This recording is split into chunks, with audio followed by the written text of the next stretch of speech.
Well, hello everybody. Welcome to another live stream Fishify podcast. Today I'm joined by Edward Dodge, and he is the author of A History of the Goddess, From the Ice Age to the Bible. Link to purchase this book in the description. In today's topic, we're talking about El and Yahweh, the two gods of Israel. Yahweh and El were originally two separate gods, and several scholars have acknowledged this fact for a very long time. Although some try to make arguments that they were the same God, regardless of the fact that there is evidence showing otherwise. Many scholars are recognizing, and others are coming to the conclusion as well, that they must have been originally two separate gods. So, Ed Dodge, it's been a long time since you've been on the show. Welcome back, and can you tell us a bit about El and Yahweh and their origins and their being originally two separate gods? Yeah, Jacob, hey, it's great to be back. It's great to be with you. I've taken a little bit of a break from podcasting, so this is my first show back in a little while, but it's great to be here. It's always good to talk to you. So El and Yahweh is two separate gods. It really comes back to the just the basic principle that the Israelites were polytheistic prior to becoming monotheistic. They were a pagan people for a very long time, just like everybody else in the Near East. They were effectively Canaanites. They had the same Canaanite pantheon as everybody else. So El was the high god, the equivalent of On from Mesopotamia, the father of the gods. And we know that this was the God of the Israelites because that's where they get the name. Israel means wrestles with El. And when Jacob, in Genesis gets the name for the first time, the first thing he does is go over to, I'm trying to find the quote here. He goes over to Bethel, the town of Bethel, which means house of El. And he builds an altar, and on the altar he writes the words El Eloi Israel, which means El is the God of Israel, with no mention of Yahweh anywhere. And this is deep in the Bronze Age, or deep in the second millennium at some point. I mean, that's when these stories take place. And there's we have lots of evidence of El. El is a very well known, well documented God from across the Near East. Like I said, the same as On from Mesopotamia. He's the high god above the pantheon, the father of all the gods. And his wife is the mother goddess, is Asherah. That's his mate. That's his spouse. And their son Baal was the king of the gods, just like the Canaanite Zeus, basically, or the Canaanite Marduk. So El, according to various traditions, including the Bible, it says El has 70 sons, or El and Asherah together have 70 sons. And those various sons, the way I see it, are the various kings of the gods in the various communities. So Marduk is one of them in Babylon, and Ashur is another one over in Assyria. Yahweh is one of the many sons of El. Baal is one of the many sons of El. For the Greeks, they describe Kronos as being the equivalent of El, and so Zeus is another one in this line. Indra over in India. So there's a bunch of them, and you can see this pattern repeating over and over again. But El still stays the same. He's always the same guy. He's very distant, and he's very ancient, and he's been around forever. Yahweh does not appear on the scene until much, much later. I mean, El is around the entire second millennium, and he's worshipped all across the Canaanites. He's worshipped by the Hyksos. There's no disputing El's presence in the second millennium BC. Yahweh is nowhere to be seen. I mean, he probably is, in fact, a minor tribal god somewhere. There's various obscure references to that may be Yahweh during the second millennium, but basically he doesn't even appear in the biblical narrative until Moses. Keep in mind, all the stories we read were written as we read it today. When you read about Abraham talking to Yahweh, it's because the stories we read are written by Yahweh centuries later, where they take the old stories and retroject Yahweh back into them earlier in the historical timeline when he actually would have been there. So when you have Abraham talking to Yahweh in the stories, that's a story written by the followers of Yahweh. But the historical Abraham, such as it were, if there was a historical Abraham back in around, the time of Hammurabi, 1800 BC is when Abraham would sort of fit on the historical timeline. There's no Yahweh back then. So Yahweh in the biblical narrative comes to Moses at the burning bush during the Exodus, and that's when Yahweh appears on the scene. And the way I see it, this is around 1200 BC, 1250 BC, depending on when you want to date the Exodus. And this is the Bronze Age collapse. This is when Egyptian power is falling apart, when all the powers of the Near East are collapsing, and we enter into a 300-year dark age from basically 1200 BC to 900 BC, when the Mycenaean Greeks collapse, the Hittites in Turkey collapse, all the different cultures. The Assyrians withdraw all the way back to Assyria. The Egyptians are forced to withdraw out of Canaan because they had been controlling Canaan for 400 years up until that point. But this is when Egyptian power, after a series of wars with the Sea Peoples, they are forced to withdraw from Canaan. And this is the point when all the Israelites, not just the Israelites, but this is when the Sea Peoples settle in the Gaza Strip as the Philistines. This is when the Edomites and the Moabites, the kingdom of Edom, the kingdom of Moab, the kingdom of Judah, kingdom of Israel, they all appear on the scene at the same time around 1175 BC, the way in my reckoning, after the second big war with the Sea Peoples. The second big Egyptian war with the Sea Peoples that weakens Egypt enough that causes them to lose control of Canaan.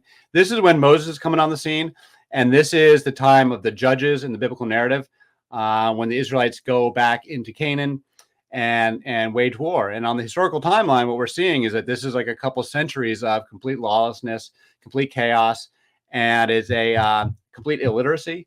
So there's no written records from this time period, from 1200 BC to like 900 BC. There's not much in the way of any kind of writing. And so Yahweh first appears on the scene, I believe, in the context of the Exodus, which I believe was a historical slave revolt, not with millions of people or anything, but enough to be noticed, enough people to be noticed, an entire town or something of that effect. They settle in Canaan. They're followers of Yahweh, but he's just another pagan god.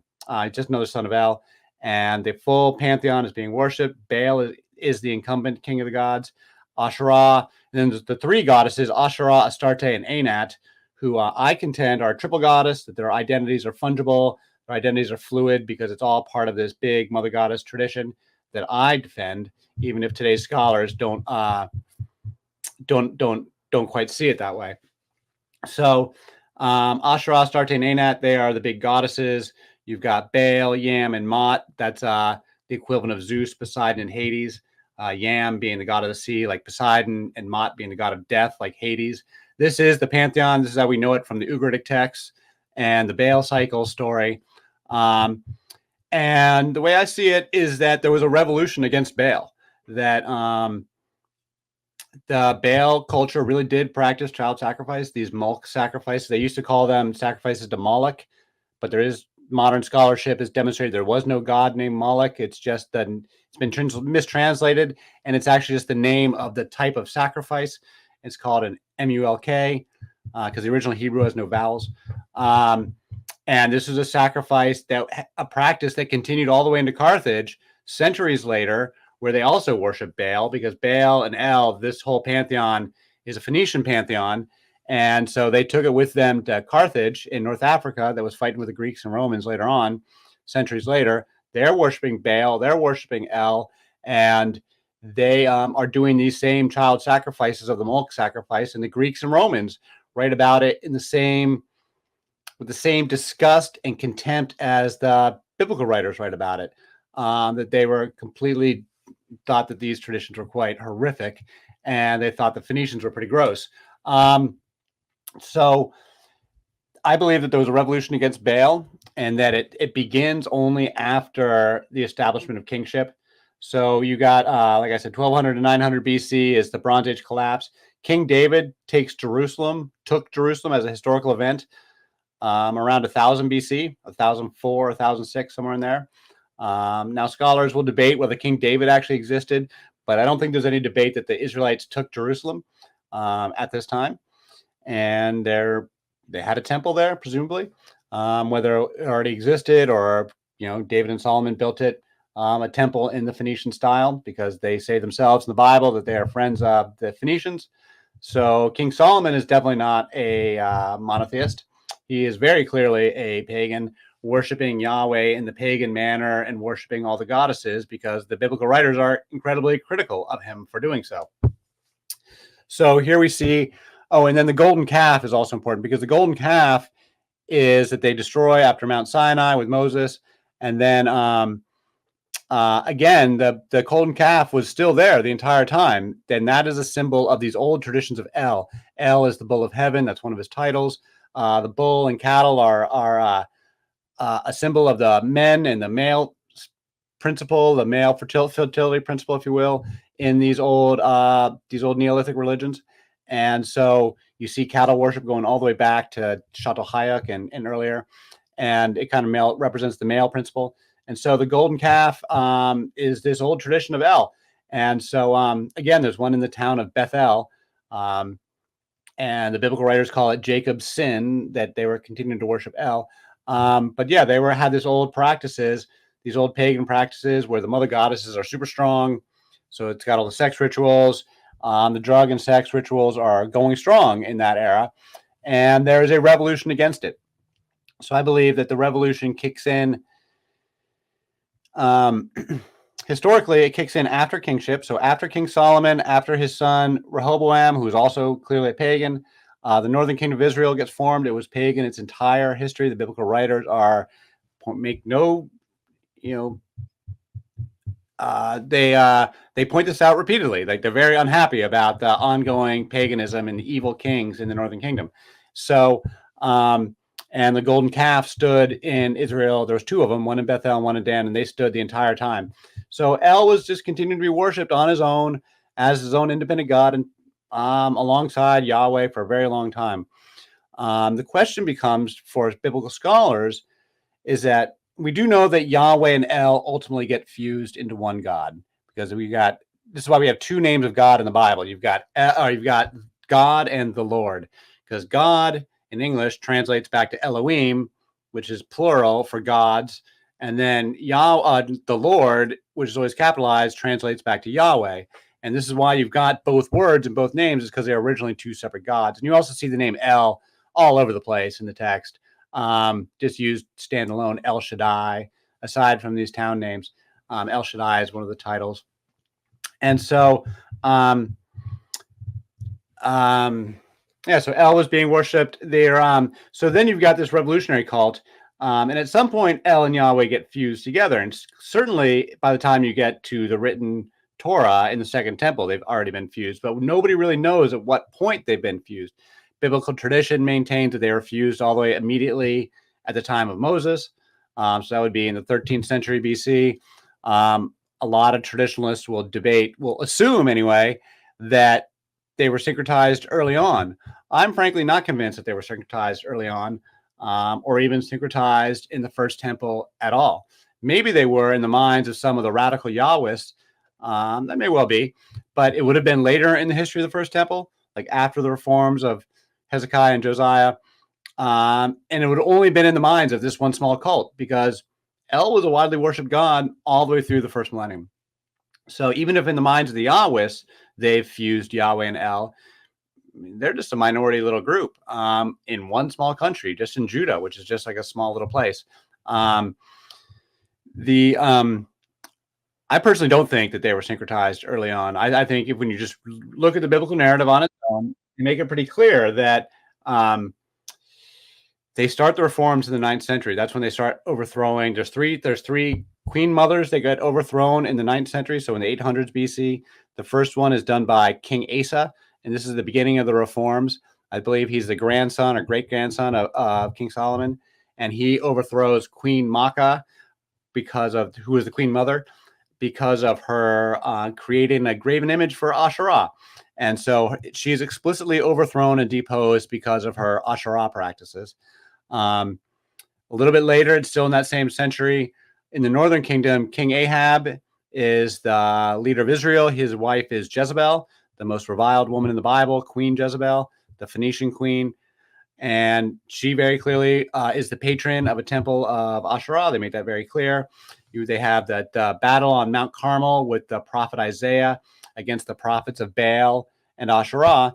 And Isaiah prevails. This is all during the kingship of Ahab, who is a historical person, mind you. Ahab is a well-attested historical figure. He was an important leader at the time. He's no chump historically. He was a pretty accomplished warrior king. And Jezebel was a historical figure as well. So on the Battle of Mount Carmel, Isaiah, the prophet of Yahweh, or no, it's not Isaiah, it's Elijah. Sorry, get my prophets confused. It's Elijah. He prevails on Mount Carmel. It's a famous story. And then they proceed to kill the 400 prophets of Baal, but they don't mention the prophets of Asherah, who presumably go unmolested because they were still quite powerful. So that is Yahweh fighting with Baal. You can't say Yahweh has been fused with El when he's still waging this coup against Baal, because like Yahweh is trying to become the new king of the gods. He's got to take out Baal first, and then he's going to take Baal's titles. Rider on the Storm. He's going to take the title of Lord, because Baal was Lord. It used to be that you said, they talk about this in the book Hosea. The prophet Hosea talks about this, that he says his wife, you will no longer call me my Baali, you will call me my Ishi. And that was like a Yahwist term, but my Baali means my Lord. Baal was a turn of phrase for Lord that they used all the time, and that they're a common figure of speech and for those folks. So, they're using the term all the time. And so Yahweh, the cult of Yahweh, is trying to overthrow this cult of Baal in the 9th century and still fighting with Baal. So I don't think you can make the case that he's been fused with El at this point in history.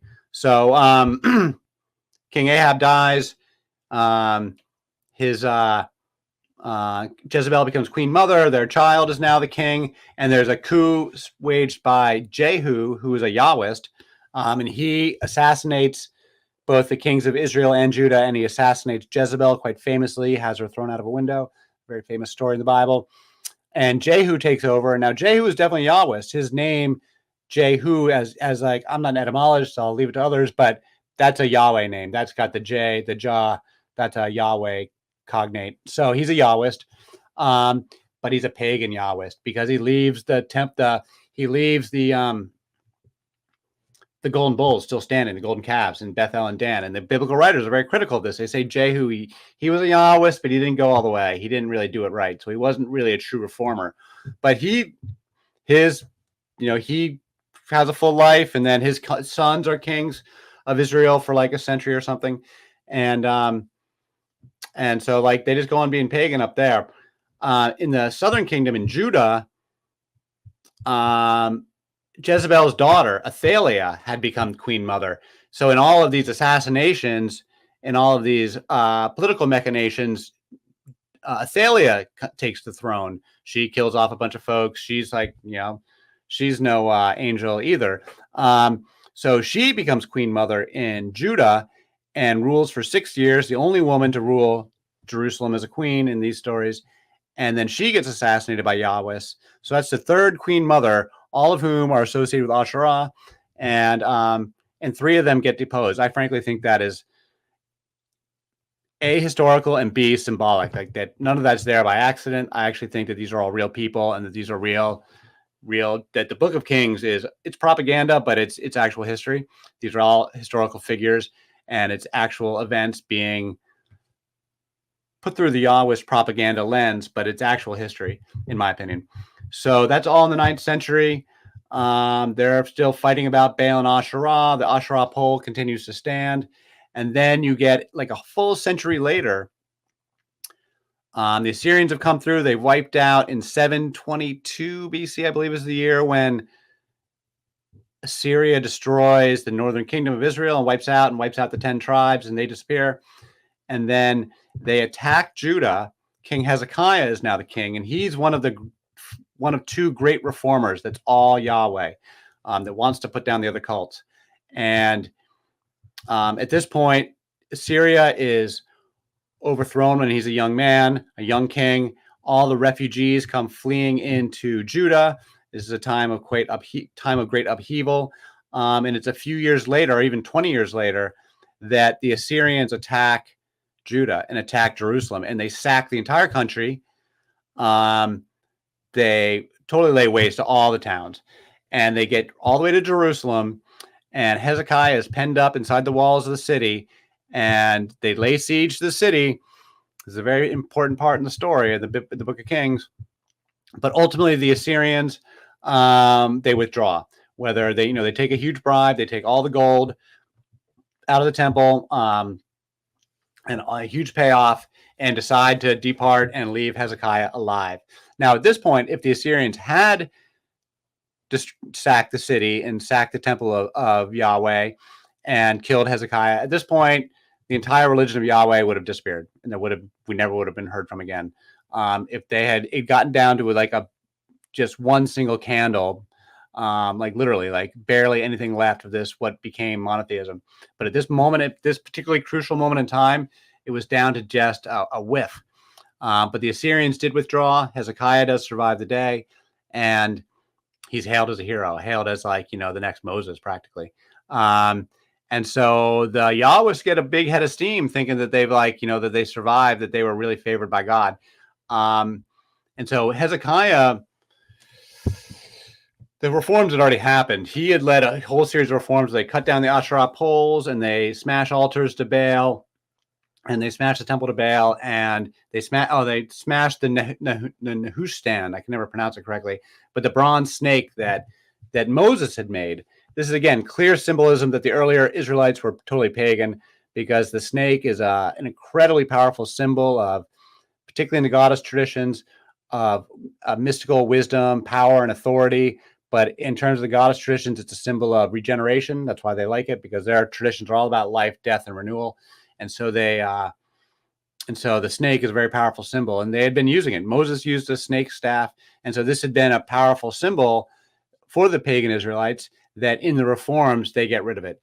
And this is ties back to the Garden of Eden story, where the snake is turned into something bad, which stands in complete contrast to all the religions of their era, where the snake was highly important and positive religious symbol. So the reforms of Hezekiah come through. Hezekiah lives and dies. He dies an old man, but these reforms were not popular. Hezekiah was popular on a personal level because of saving the city, but these reforms were not popular because as soon as he dies, his son, who I believe is Ahaz, he goes right back to the paganism and brings back the Asherah pole, puts one in King Solomon's temple, and in fact, even I think it's Ahaz. He even goes and goes in subservience to the Assyrians and brings back an altar to Ashur and puts it in the temple of Yahweh. So that really upsets the biblical writers. They hate that. So some time goes by, and then you get the second big reformer, which is Josiah, which is in the late 600s BC. So it's like a century later. He's like the grandson or great-grandson of Hezekiah. And it's nearly a century later when Josiah has the second big set of reforms. And these ones have been unearthed by archaeologists. Like, these reforms really happened because the temple of Tel Arad in Israel that they dug up, this is kind of controversial, but they found, in the Holy of Holies, it's one of the only temples they've ever found that actually matches the type of temple as the temple on the Temple Mount, as the Jerusalem temple. So it's got the same layout, the same tripartite layout, and with the smallest room as the Holy of Holies on the inside. And in that temple, they found 2 standing stones, presumably for Yahweh and Asherah, and 2 incense altars. And they had been carefully laid over and buried, deliberately buried. All this stuff was like, they weren't destroyed in a fight. They were deliberately buried by hand with shovels, laid on their side, not broken, laid on their side and buried. And so these are either from the reforms of Hezekiah or the reforms of Josiah, either one. The carbon dating isn't that accurate.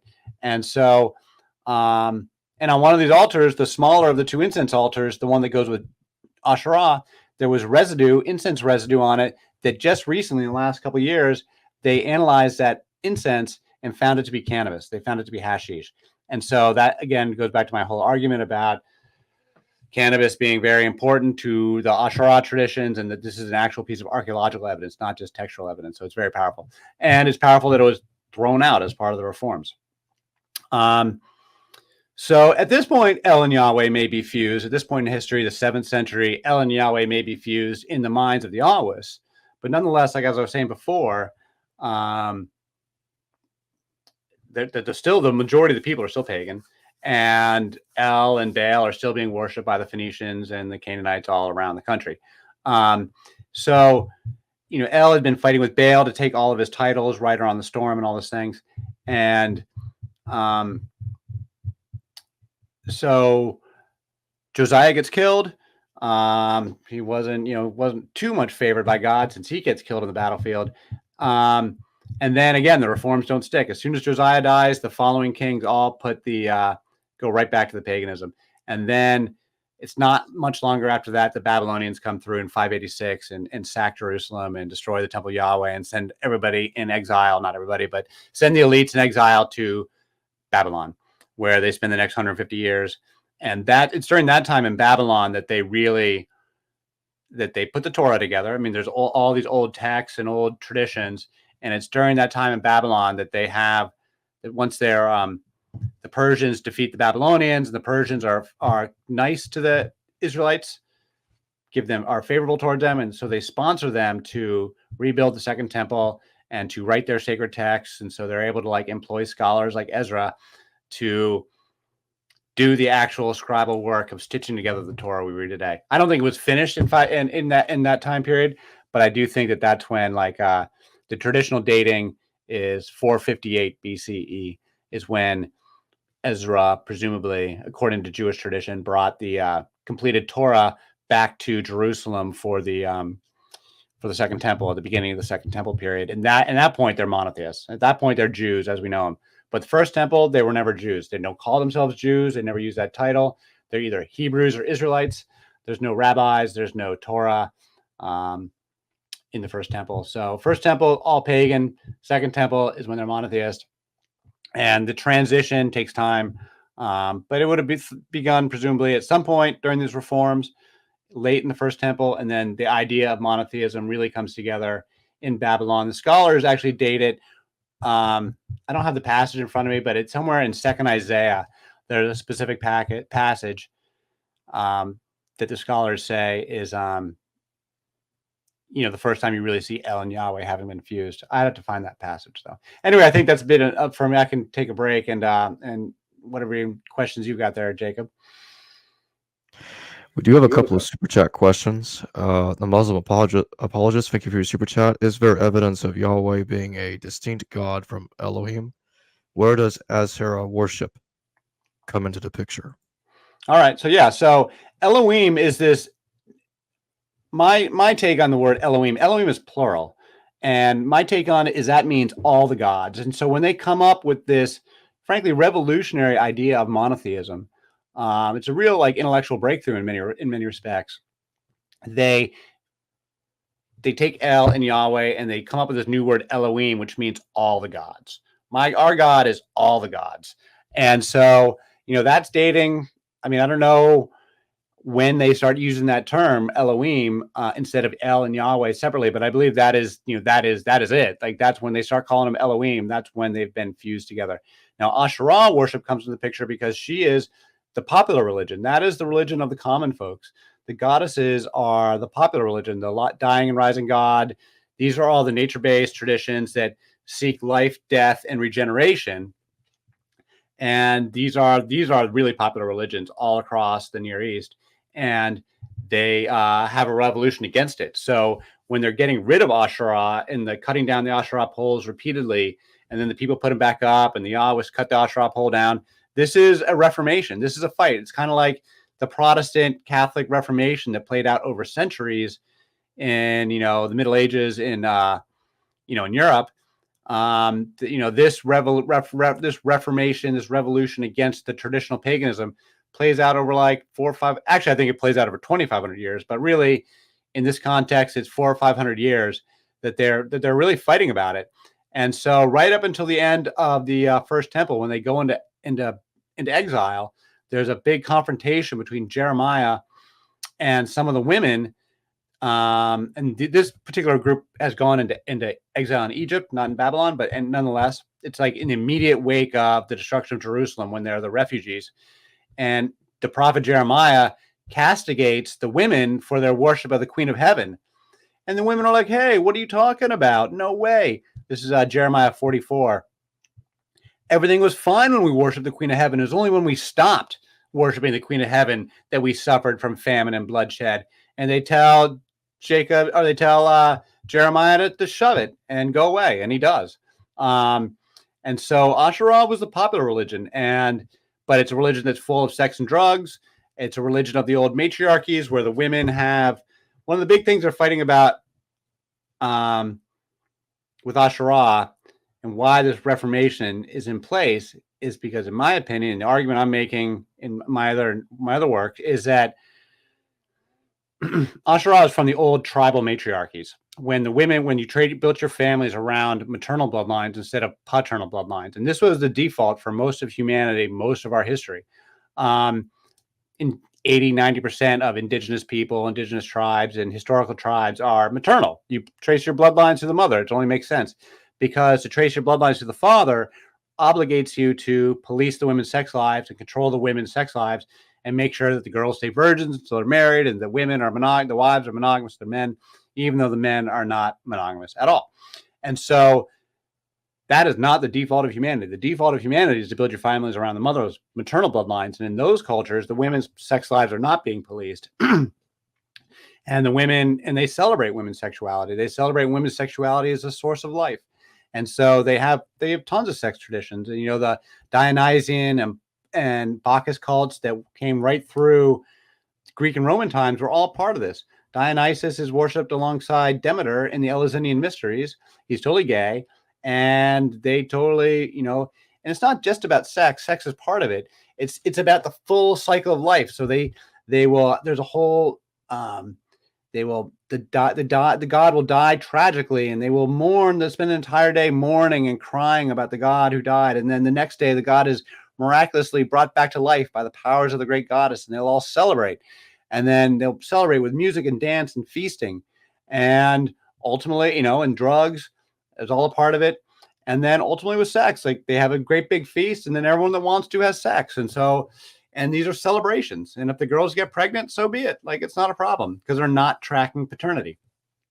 But if you want to track paternity, you got to shut these old religions down. You can't have these traditions going on there. They completely violate any tenet of paternity. And so this is the era when the Greeks and Hebrews both put these traditions, when they shut them down. Or at least the Greeks reformed them, and the Israelites shut them down completely. But they've got to reorder these old matriarchal traditions to make them fit in a patriarchal context, because by the time we get into the Iron Age, the whole world is shifted into patriarchy. But it hasn't been patriarchy since all of history. Most of human history is matriarchy. Let's get to the next super chat. Jerichosa, thank you for your super chat. What's the best way to prove El is distinct from Yahweh? The late Dr. Michael Heiser has written that Deuteronomy 32 and some Psalms aren't enough textual evidence. Thoughts or up-to-date resources? I mean, I would say that it's just that El is like clearly his own god. I mean, El is clearly being worshipped all across the Near East. He predates Yahweh, and he postdates Yahweh, because like the Carthaginians were still worshiping him. He never went away. He never went away. This is the core argument. You can the Yahwists can say whatever they want, but not everybody followed Yahweh. Yahweh was a minority cult. Yahweh is totally a minority cult. So what they can have their own opinions about their God. They can syncretize their God with Yahweh if they want to. More power to you. The beauty of paganism is there is no orthodoxy. Every community was free to rewrite the traditions how they wanted to, but it doesn't mean they're necessarily going to be popular or stick around. And it's the traditions that stick around are the ones that you got to pay attention to, because those are the ones that that have like deep meaning for the culture. But just the simple fact that El will continue to be worshipped all across the Phoenician lands, continue to be worshipped right into Greek and Roman times, that the Greeks talk about him. The Greeks say, they write about the Phoenicians and say, they describe El as being the same as Kronos. I mean, they specifically say El is Kronos. And so that's like way after the first temple, like way later. So that's my basic argument. I don't know. Like I said, in the strictly biblical context, we don't know at what point the Yahwist fused El with Yahweh. But the tradition says that the Reformation begins with Moses. I don't actually think there was a religious Reformation in the 12th century. I think the Exodus happened as a slave revolt, but I don't believe there was a religious Reformation until centuries later. Vesper, thank you for your super chat. What role did Darius I play in Jewish monotheism? I don't really know who Darius. Darius the First being one of the Persian kings that fought against Alexander the Great. Is that right? That's after. No, Darius the First was I don't know. earlier than Alexander the Great. Oh, Much okay. later. Is he a Persian king? The only one I know is Cyrus the Great, and then there's a couple that come after Cyrus, because Cyrus didn't actually live that long per se after the events where he takes Babylon, and then his sons continued to be favorable towards the Israelites, but I don't know their names. There's a couple of them though. So when do you date this Exodus slave revolt that you were talking about? So my personal pet theory, and this is not the academic consensus, because we've got the Minerva stele, which is 1209 BC, which is the first mention of Israel anywhere in the historical record, the archaeological record, and it's a victory stele by the pharaoh Minerva from Egypt, and he mentioned Israel in terms of defeating them. Says, their seed is no more. Israel is laid waste. Their seed is no more. And he also mentions sacking a couple towns in Canaan, in Gezer, and a couple other towns. And so it's clear evidence of a couple things. First of all, that Israel exists at that point, 1209, and also that Egypt was still in firm control of Canaan at this point. So they could not have gone into into Canaan in any kind of major force while the Egyptians were still there. Now there are hilltop settlements, that come identified as Israel hilltop settlements that are there at this point already, but they're still pretty new. So we're talking sometime around 1209. Most scholars are saying it's before that, so 1250 or something. And that 1209 is a mention that they're already in Israel proper. Now, the other oldest piece of evidence we have is textual, and that's from the Bible, and that is the Song of the Sea or the Song of Miriam, which is one of these really oldest passages of Hebrew that archaic Hebrew that come from the oral tradition pre-writing. And so there's a few of them. There's the Song of Deborah, the Song of Miriam, the Song of Jacob, I believe, is another one. There's a couple of them that are really old, and scholars date them back to this same time period, the 12th century, 1100s BC. And the Song of Miriam or the Song of the Sea is it's not very long, and it's the first mention of the Exodus. And it's the only one, it's the oldest passage we have that gives us any details about the Exodus. It's the first piece of evidence, the oldest piece of evidence. And it only gives us a couple of details, but it tells us that there's a military encounter with the Egyptian army, that the Israelites escaped by the skin of their teeth with the divine intervention of Yahweh, that some of the chariots fell in the sea, and that they were able to escape into the desert. So I started thinking about it. Maybe the Song of the Sea and the Minerva stele are referring to the same event. It's just a theory, but the dating works. The dating actually works really, really well. So the Israelites are telling a story that we escaped we barely escaped. The Egyptian army was ready to run us down. We fled, and we barely escaped by divine intervention and the grace of God. The Pharaoh responds to the same event by saying, "I got rid of those guys. You'll never hear from them again." Everybody writes propaganda. Everybody tells their version of events. I kind of see this as two sides of the same story. It's not the way most scholars see it, but I kind of see the Song of the Sea and the Minerva stele referring to the same event, because for a couple of reasons. Like I said, the dating works because it's 30 some years prior to the second war I mentioned, 1175. That's why did they flee into the desert and not go into Canaan for 40 years? Because they couldn't go into Canaan because Egypt was still firmly in control. It's not until this next big war, a generation later, that Egypt loses control. And then all the characters from the Old Testament show up. The Edomites, the Moabites, the Philistines, as I was mentioned, they all show up at the same time. And it's after this second big war. So I really think that time period between the two wars, it's not exactly 40 years, but it's 30 some years. I think the dating works. And I think the idea that Pharaoh his version of events of the Exodus, it's a big enough group of people that he can't not respond. It was a big enough group of people that he did in fact send a battalion of chariots or whatever after them. But something happened. Something happened on the road that the Israelites were able to escape. Things happen. And so, I mean, that's the way I see it. I think it's like, an entire town's worth of people. The Bible says it's 600,000 people plus, all the wives and children and stuff. I take all my numbers in the Bible and take 2 zeros off. So instead of 600,000, it's just 6,000 plus their, wives and kids, like 15,000 people. That's actually a much more reasonable amount of people. Like that's an entire town. That's a number of people that fit in a basketball arena. I could imagine that. It would be a big enough thing that Pharaoh would be forced to mention it. He couldn't just like ignore it. But at the same time, yeah, I mean, that's kind of how I see it. But I don't think it's a religious reformation. So how long did polytheism continue in ancient Israel before it was completely obliterated? Interesting enough, there's solid evidence that folks who left Israel continue to be polytheistic up until the Second Temple period, because you've got these Elephantine papyrus from Egypt.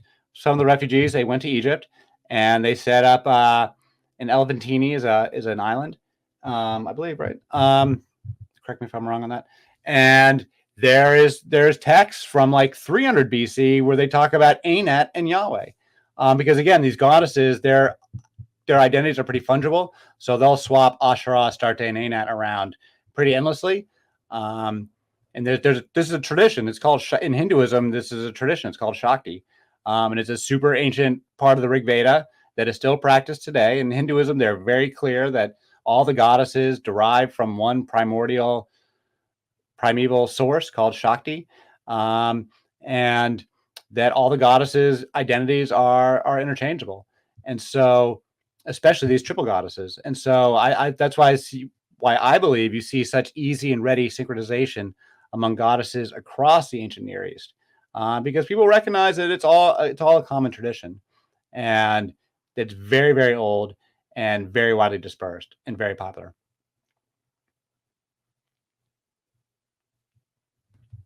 Do you think that there was a historical Moses that led that slave revolt? Couldn't say. You can see it being written multiple ways, that he could be a composite character or something. I'm frankly inclined to believe there was a real Moses. I'm inclined to believe there was a real King David and a real King Solomon too. Like I said, I think his identity. One of the things I argue in my book is that the Moses we have, that we read about, would not have been the same as the historical Moses. The historical Moses was a very different character, still pagan, burning ganja, like this whole cloud of smoke thing, pillar of smoke. So I do think that he's got the snake. The shat nets is another thing where he instructs linen and wool to be blended together, but then in the later reforms, they take the linen and wool apart. This is part of the divorce of the mother goddess from the god, because the linen and wool were linen comes from plants, wool comes from the animals, from the farmers and the shepherds. These are these two different groups of people. The old tribal peoples are the farmers. They live in the cities and they have this goddess worship. And the shepherds are these pastoralists, but also the shepherd kings from Mesopotamian traditions, who are these patriarchal ruling class that come and impose themselves on existing tribal populations that were already there. The cities were already there before the kings arrived, like the Uruk and these other great cities from Mesopotamia. They'd been there for like 2,000 years before the first kingship. And so they'd been self-governed under indigenous standards prior to the Bronze Age, and this new class of warrior kings imposing themselves as a new patriarchal ruling class on top of the existing indigenous peoples. And so, and initially, like in the 3rd millennium BC, they're ingratiating themselves. The shepherd kings are ingratiating. You see this in Mesopotamian mythology. They're ingratiating themselves with the people. But over the course of the 2nd millennium, they are, starting to. There's a lot of stress showing between these independent women who are not falling under patriarchal authority. And then in the 1st millennium, after the Bronze Age collapse, they shut it down altogether, and it goes full patriarchy, and all the women are no longer allowed to have any independence whatsoever. Because in matriarchal tribes, the women own their own homes. So you have matrilocal marriages where the man moves to the woman's house. You see this all over. Abraham and Sarah, Jacob and Rachel and Leah. Jacob goes and lives with the women's family because this is how they call them bina marriages or matrilocal marriages. This is a marriage where the man goes and lives with the woman's family. And then what happens is, so the women never leave home. They stay with their mothers and sisters and aunties, and they own the homes. They own the property. The generational wealth and inheritance is all passed through the mothers and passed through the daughters. And so I believe that in the second millennium BC, you're having patriarchal tribes and matriarchal tribes coexisting. They're living side by side, but the patriarchal tribes are growing. And eventually the patriarchal tribes take over altogether. But it takes a while. It takes 2,500 years for this whole thing to play out. This is what my new book, this is what I'm working on. And so the I mean, I forgot the original question, but anyway, anyway, I lost my train of thought there.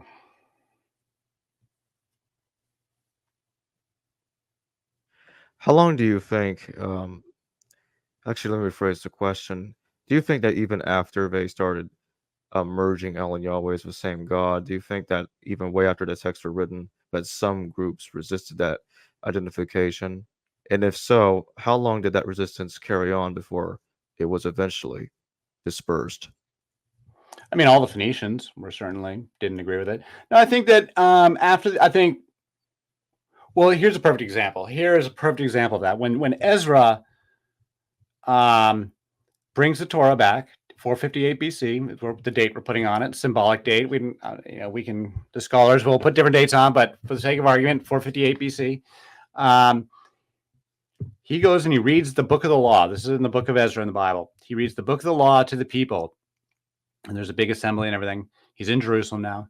And then he observes that the men have been marrying the Canaanite women. They've still been marrying the Canaanite women. And he's so upset. He falls to the ground. It's a big show, a big history. He tears his shirt and he beats his back and he's crying and putting on this big show of how could you do this? How could you marry these women? I remember thinking to this to myself, like, first time I read it, I was like, what is wrong with these women? Like, why do you care so much? And Ezra forces the men, if you're going to be a Jew, you have to divorce these women and leave your women and leave your family. So you have to divorce your wives and abandon your children, or you cannot be a Jew. And from here going forward, you can only be a Jew if you are born to a Jewish mother. You cannot be born to any outside woman. So clearly, at this moment in time, 458 BC, there was still plenty of paganism among the Israelites. But as they consolidate and take on the identity of Jews, they're monotheist. If you call yourself a Jew, you're a monotheist. But everything prior to that, if you're just a Hebrew, that not so much. And if you're an Israelite, it doesn't mean monotheist at all. And so, I'm not a scholar of Second Temple, so I can't say to like what extent there was splinter groups in the Second Temple outside of the one in Egypt that I mentioned. That was definitely still there for a while. I don't really know how long pagan Yahwism continued as a social movement of any recognition. You don't really hear about it in the text outside of that one piece I mentioned. So I don't know. There's so many wars during this time period that there's just one military empire after another coming sweeping through that a lot of folks get wiped out, and it's a very like chaotic few centuries there. So I think by the time the Jews consolidate themselves, they consolidate certainly as monotheists.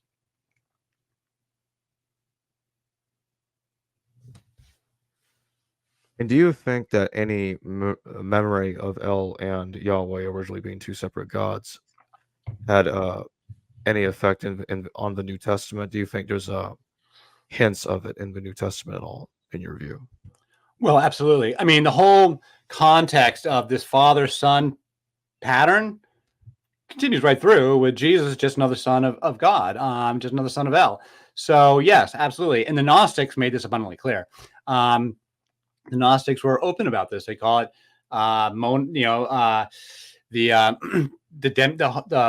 and the demiurge. So the monad is the high God, that's El. the one who's actually the creator of the universe, but who doesn't actually have anything to do with people because like he's distant and out in space and forming the cosmos and black holes and all that kind of thing.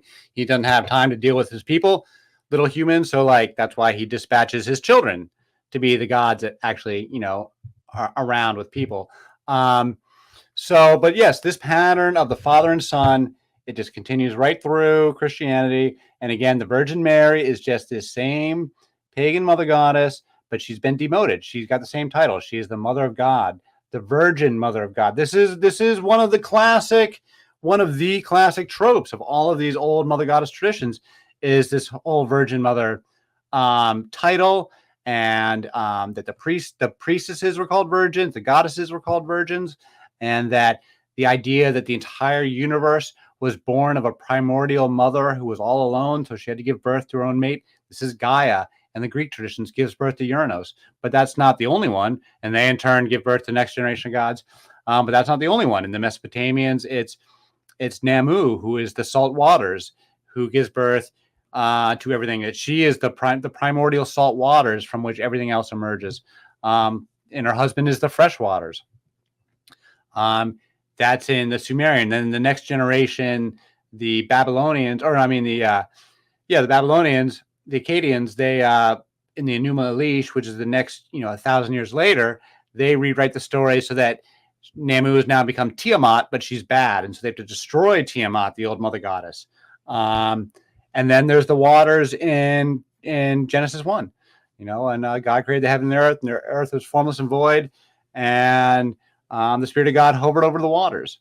The waters they've taken the name away, but that is still the same primordial mother goddess, because you'll notice in Genesis 1, God does not create the waters. God creates the heaven and the earth. The waters are already there. Just another little thing. These patterns just repeat over and over again. All the iconography of the baby Madonna and baby Jesus is all repeated iconography from Isis and Horus, which is not to say it's the exact same as Isis and Horus, but they're definitely reusing symbolism in imagery for sure, and iconography. And so yes, it absolutely goes right through Christianity. The Son of God, he's just another Son of God. There's been many of them. B-Bear, thank you for your super chat. Do you think the early Upanishads influenced monotheism? Good question. Above my pay grade. The Upanishads, I'm not sure the date of them. My understanding is that the Israelites in Babylon were heavily influenced by the Zoroastrians. It's not something I've studied a lot because I don't really do Second Temple. I'm mostly focused on the Mother Goddess stuff. But my understanding is that they're directly influenced by the Persian Zoroastrians, and that's where they really develop a lot of the monotheistic theology, like the real hardened theology, where it really crystallizes. My understanding that's mostly Persian influence, along with their own ideas. Some of that probably goes back to Egypt and what's his name? The first monotheist there who was worshiping Akhenaten. Some of the ideas probably go back to that.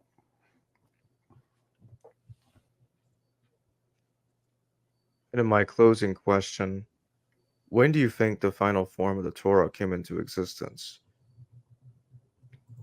It's a good question. I know scholars are debating it, and scholars are pushing the dating farther and farther into more recent history. I'm with Margaret Barker. I do not. I think that the core of the Torah, in terms of the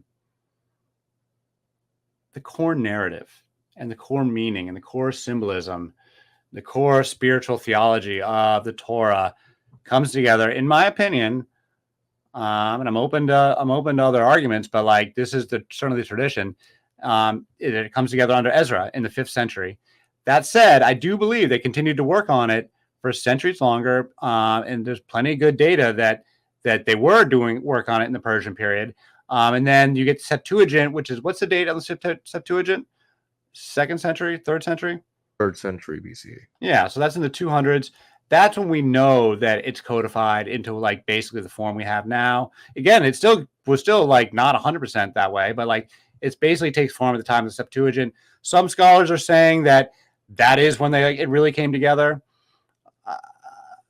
I don't really like have a horse in that race per se, but things like dating the Song of Songs to like the Persian period, I don't agree. I think that it's a very, very old story that was probably updated in the Persian period, but written originally, just like invented in the Persian period, no way. I don't believe that at all. But updated for sure. Updated for sure. So this is part 2 of a previous discussion that we've had on Yahweh and El, the two gods of Israel. So where would you like to resume from where we left off last time? I don't really have anything too prepared. One thing I'll be doing in the coming weeks and months is preparing sort of my master slide deck of all of my evidence. But I'm clearing out a bunch of decks on clearing the decks on all these other projects I got to get done, including some other writing. So but that's going to be coming. But we can really start anywhere you want. Really, just the idea that one thing I've noticed is that the Orthodox believers are quick to say, yes, they were doing idolatry in the first temple, but they're very loath to use the words, polytheism or paganism. They'll say henotheism, right? But anything to they don't want to cross that line to saying, no, they were full tilt monotheists. There was no law of Moses at the time of the Exodus.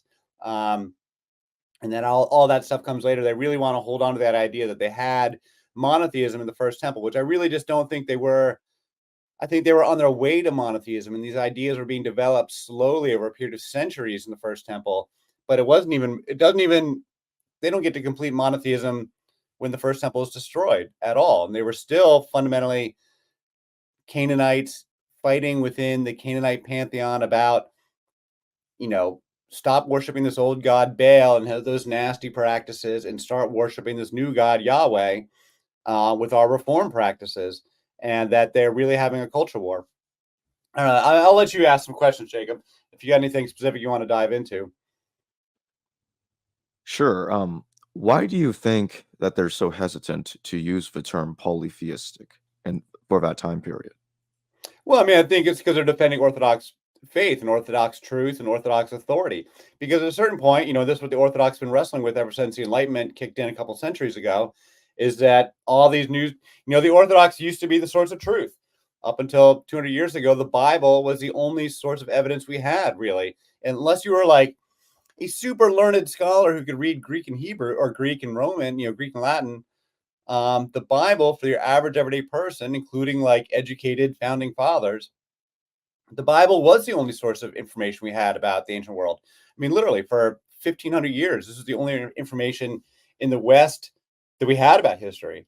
And there was a lot of authority, cultural authority and political authority and temporal real world authority by people, by priests, by institutions that rests on the Bible being the source of truth and the Bible being the source of authority. And so people do not want to give up that authority. And that's why there's been ever since the Enlightenment and, ever since, people really started picking away at these claims of truths, using science and evolution and Darwin and all this stuff for the last 200 years, going back to Galileo even. That's been picking away at the authority of the church, and it's been crumbling, right? And so, and it's picking up speed that they're losing authority. And so they don't want to give up on any claims that they have. And so the idea that the idea of the monotheists is that, sure, they'll accept that they were polytheistic in Egypt because the Bible says as much. But the idea is that Moses introduced the reforms at the time of the Exodus and that they became monotheistic with the reforms of Moses, and that everybody that was after Moses that was not being monotheistic was breaking the law. I don't think there was a law of Moses. I think the law of Moses, such as it is that we read, was probably written, late in the first temple by the reformers who were inventing the law of Moses and reimagining Moses. Because I'll make the case in my book. I'm going to make the case very strongly that I don't know if there was a real Moses or not, but the Moses we have is not Gen 1 Moses. It's at least Gen 2, if not Gen 10 that the Moses we have is recapitulated over the earlier versions of Moses, and that it's very clear within the story that they changed the laws of Moses. Moses has a snake and then makes the bronze snake, and then they smash the bronze snake. That's the Nehushtan. That's the most obvious one, but there's others too that I'll go into. So I think that the reformers are, and when I talk about the reformers, I'm talking about King Hezekiah and King Josiah late in the First Temple period that are historical people, at least Hezekiah is. And that we know these reforms actually happened because we've got archaeological evidence of the reforms at the Tel Arad Temple. So we know that there were reforms in the 700s and in the 600s BC. And so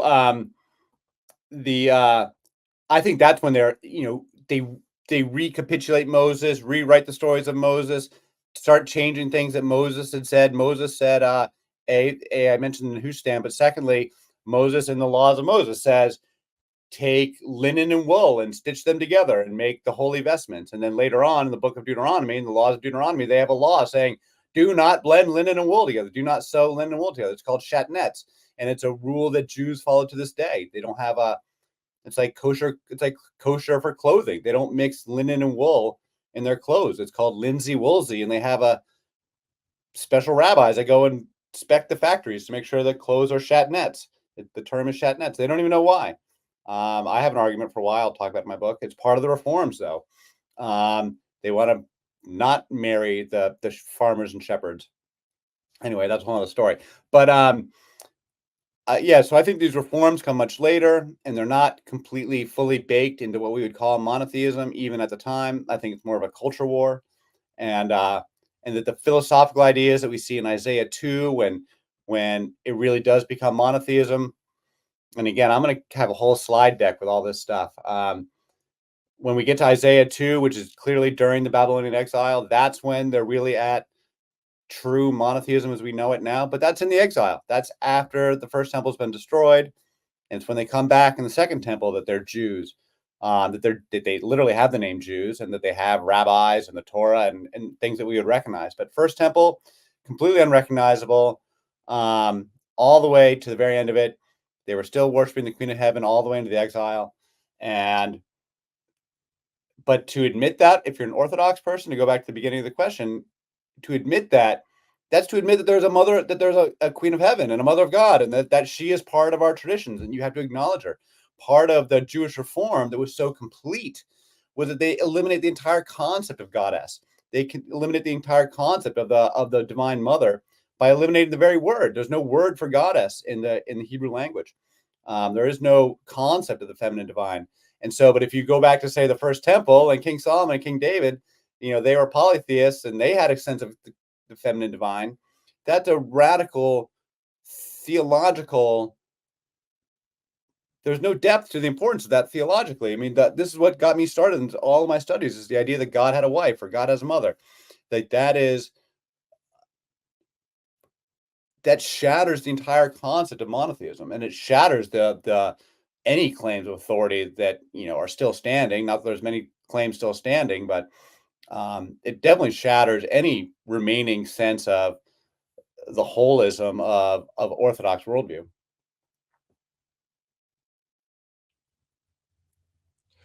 So how do you think that they understood Moses before they created the Torah and attributed it to him? We could only speculate. I could only speculate. Part of my thesis, and that I'll be making the case in my book, is I firmly believe that there was a real Exodus as a non-supernatural, just as there was a legitimate slave escape. And I'll make the case that the Venurpta Stelae. Now, this is not the scholarly consensus, but I think the Venurpta Stelae is the Exodus in 1209 BC. It's the Pharaoh's side of events. He's saying, I chased those guys out. You'll never hear from them again. Israel is laid waste. Their seed is no more. It's one line, right? I think it's Pharaoh's side of events. That he's saying, we chased them into the desert. You'll never hear from them again. And the Song of the Sea is, the Song of Miriam, which is one of the oldest passages of the Bible, which is the oldest passage about the Exodus. It says, we barely escaped by the grace of Yahweh, by the grace of God. And we escaped by the skin of our teeth and fled into the desert. So I think that those two stories line up. So I do think there was a very real slave escape of Canaanite slaves in 1209. And then They were caught in the desert because they couldn't move into Canaan because it was still under Egyptian control until 1177, which is when the next set of big wars happens. And then the Philistines, the Edomites, the Moabites, and the Israelites all set up shop. All the characters of the Old Testament show up after 1177. So I think that the dating is very clear.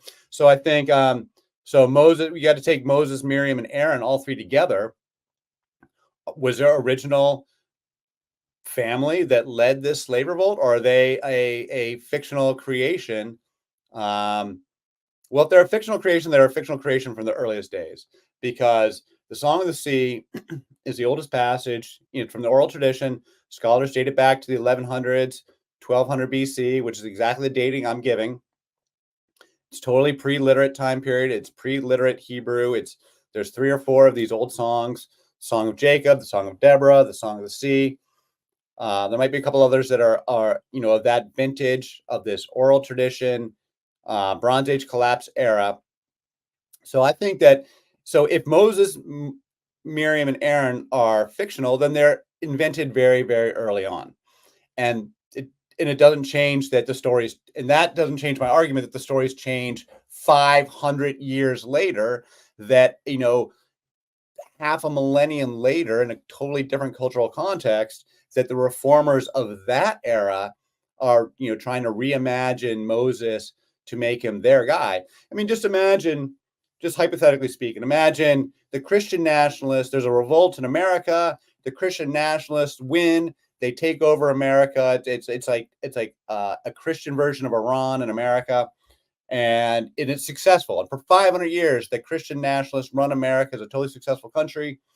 Just imagine 500 years in the future, in the year 2500, what would they be saying about George Washington? Would they be saying George Washington, the Freemason? No, they'd be talking about George Washington, the most pious Christian, beloved by God, third in line after Jesus Christ. And they'd be saying all this stuff about George Washington, the greatest Christian ever. And then when the archaeologists in the year 2500 go digging up the old, raw material about George Washington, they'd find him on all these.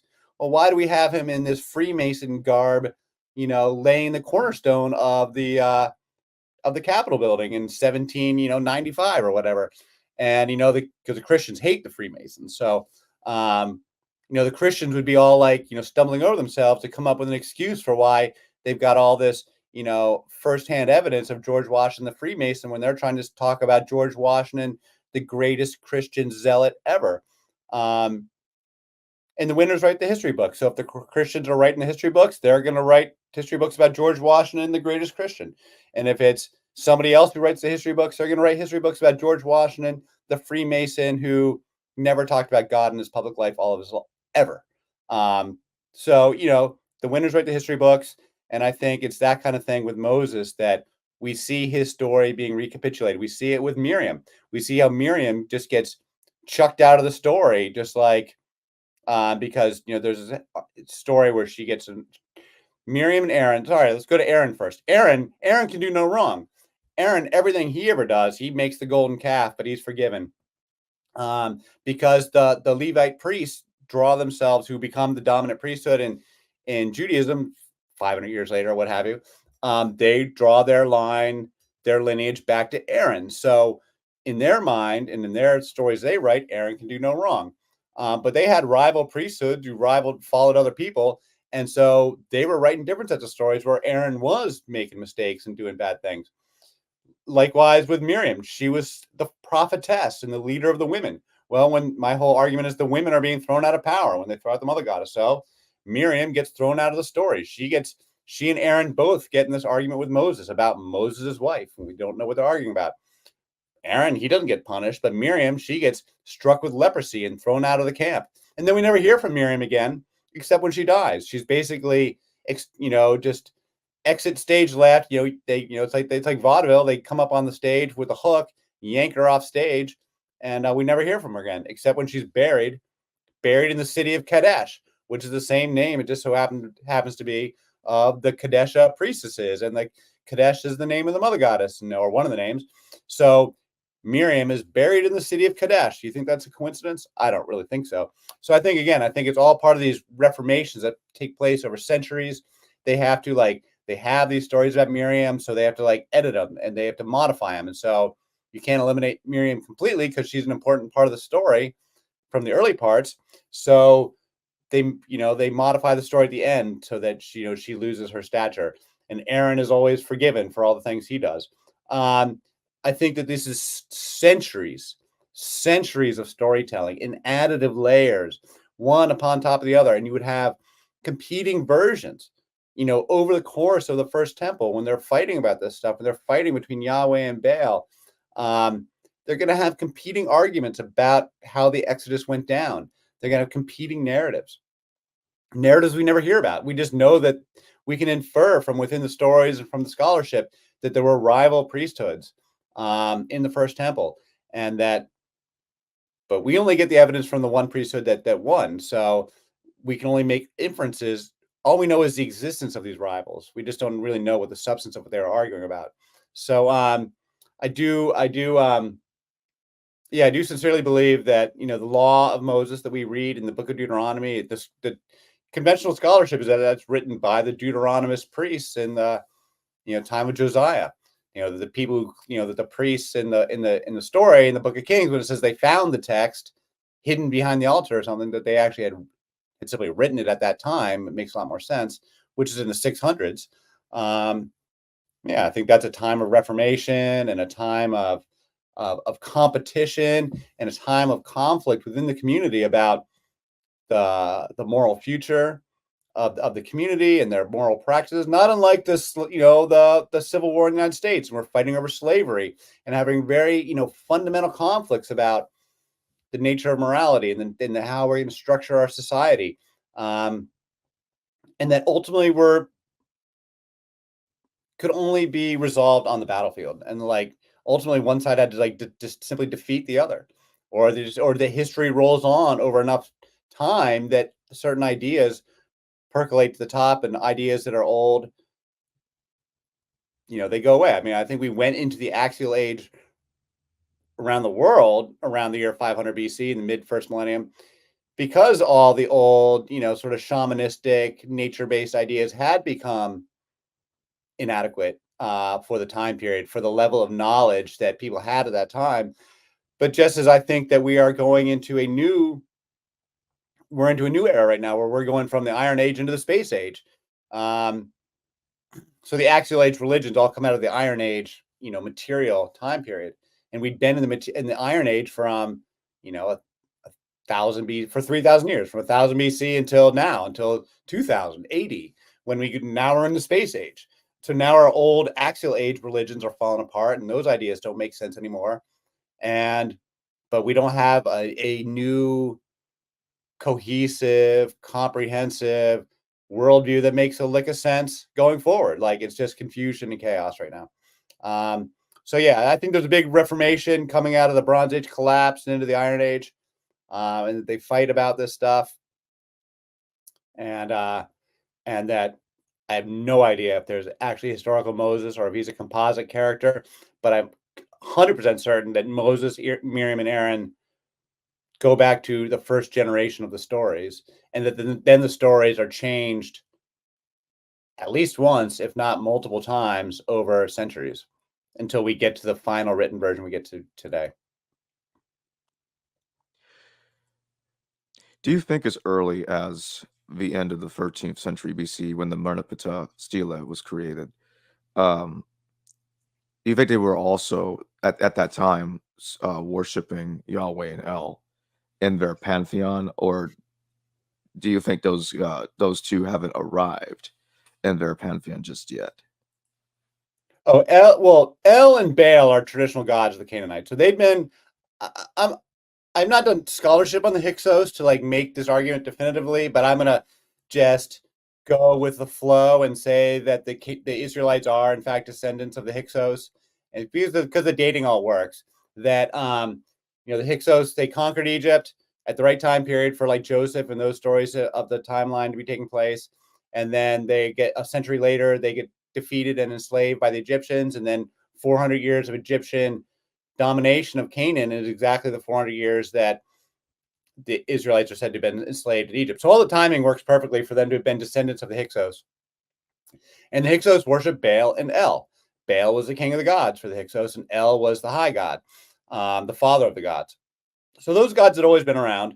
And I think Yahweh, if you follow the Kenite hypothesis or the Shasu evidence, and I'm not, making strong cases about any of that, but, the evidence would point towards Yahweh being a tribal god out of Midian, out of the south, that was probably around for centuries as a tribal god, but as a minor god. Like there's in the polytheistic world, there's no limit to how many gods you can have. You can invent a new god anytime you want. You can give the old gods new names. You can have your own personal gods. Your own family can have their own gods. There's no doctrine. There's no dogma. There's no one's telling you can't invent a new god. So like any old tribe can have their old local tribal god.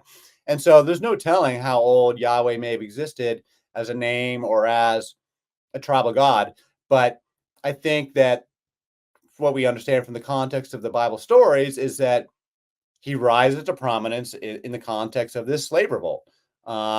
So, who knows? Maybe Moses was just this random dude, he was this random shaman or what have you, who saw the opportunity because of this, military situation, Bronze Age collapse. There's war with the Libyans on the other side of Egypt, and they take the opportunity to flee into the desert. And Baal is their high god, but Yahweh is their local god. So Yahweh is the one they're following. They worship Yahweh and Baal. And so Yahweh rises to prominence in this context. He gets a following. And then you get into the 200 years of the judges. In the Bible timeline, it's the 200 years of the judges between the conquest and King David taking Jerusalem. Well, that's exactly the time period of the Bronze Age collapse that's totally anarchic and chaotic and illiterate in Bible history. So, or in world history. So the I forget where we started the original question, but oh yeah. So I think that's El and Baal had been around forever, so to speak. Yahweh comes along as a new god, a young god, or a minor god, rises to prominence with the Exodus, and then in the context of all the fighting in the Bronze Age collapse and the time period of the judges, he's again continuing to build a following because the people following Yahweh are clearly succeeding. They're clearly winning on the battlefield. And then at some point it becomes a reform movement, like a hardcore patriarchal reform movement that wants to centralize power with the kings, wants to centralize power into the central Jerusalem temple. You cannot underestimate that part of the reforms under King Hezekiah and Josiah, was that they're shutting down the community altars. They're shutting down because paganism and polytheism was always a community-based thing. It was just like each local village had their own local altars that they built and they maintained, had their own local priests. There's no centrality to it. It's only after kingship arrives that the kings impose centrality on the religion and start shutting down the outside temples. And that's what the Yahweh movement becomes. And so this authoritarian, patriarchal, religious movement arises over the course of the First Temple after the introduction of kingship. So I'm very clear about this. All the reforms, my thesis is that all the reforms happen after the beginning of kingship. So it's after King David, after King Solomon, and then after King Solomon's son Rehoboam, who is by the biblical narrative bad. The reforms, even in piecemeal, begin after that with King Asa has the first ones, and that's in the 9th century. That's in the 800s BC, and that's when we get into the time period of King Ahab and Jezebel, who's a real person. These are all real people. Jehu, who's a Yahwist, murdering Jezebel in the mid 800s BC. Those are all real historical people. I believe that's the Battle of Mount Carmel with the prophet Elijah battling the prophets of Baal in Israel during the time period of Ahab and Jezebel. I think that, I don't know what literally happened, but I think that those kinds of things were happening where like you've literally got a temple of Baal with their prophets having disputes, having arguments in the street, or up on the mountain or what have you with the prophets of Yahweh, and there was a full-on like heated culture war dispute going on for quite a while.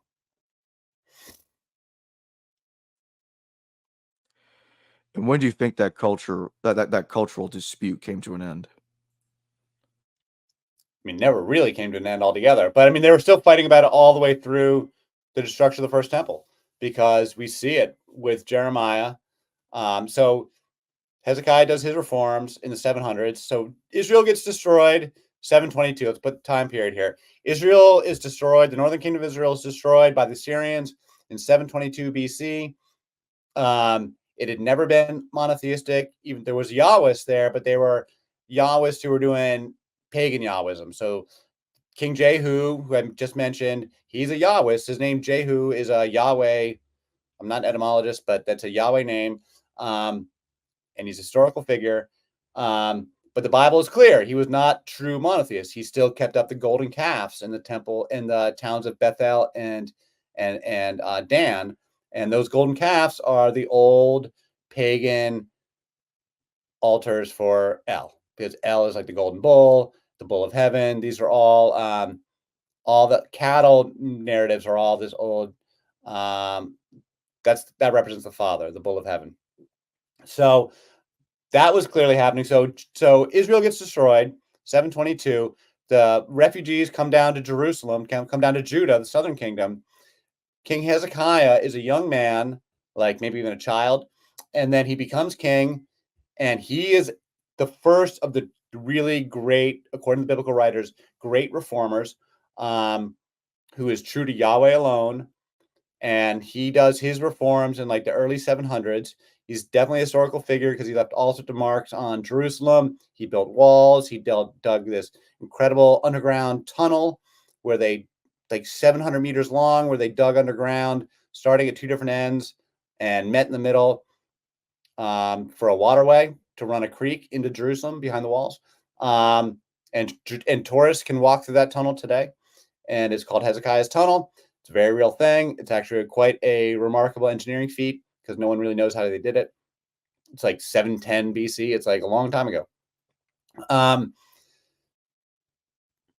He does his reforms, but his reforms are not popular. And so the Assyrians attack Jerusalem as well. This is all documented in Assyrian records. They lay waste to Judah. Hezekiah is penned up, as the Assyrians say, like a bird in a cage, where he's just stuck in behind the walls in Jerusalem.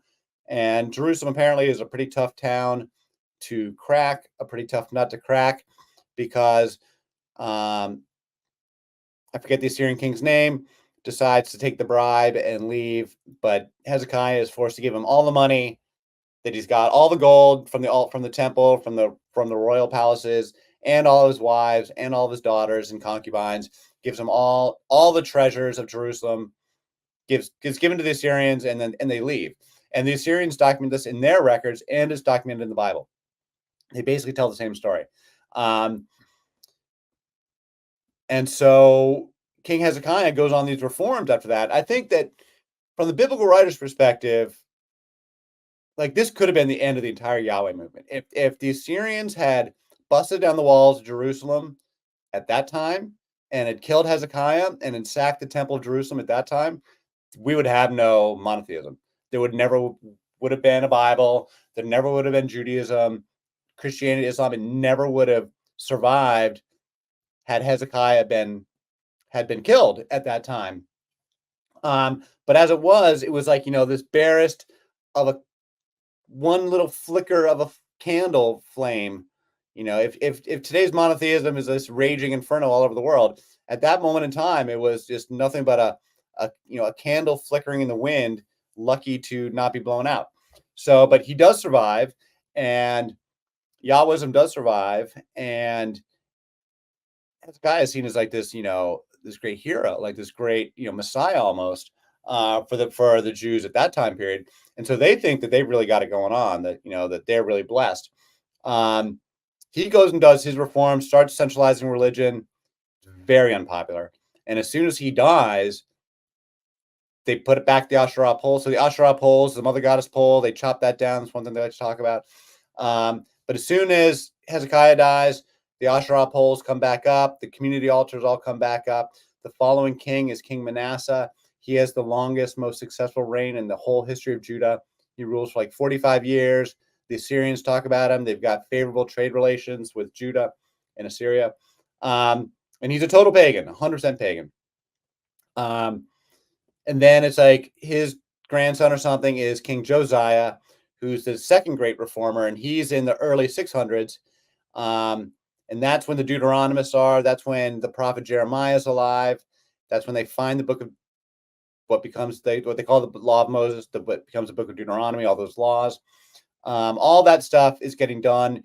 That's clearly a literate time period. They're talking about writing. They talk about having scrolls. We have written evidence from that time period. But Josiah's reforms are also unpopular.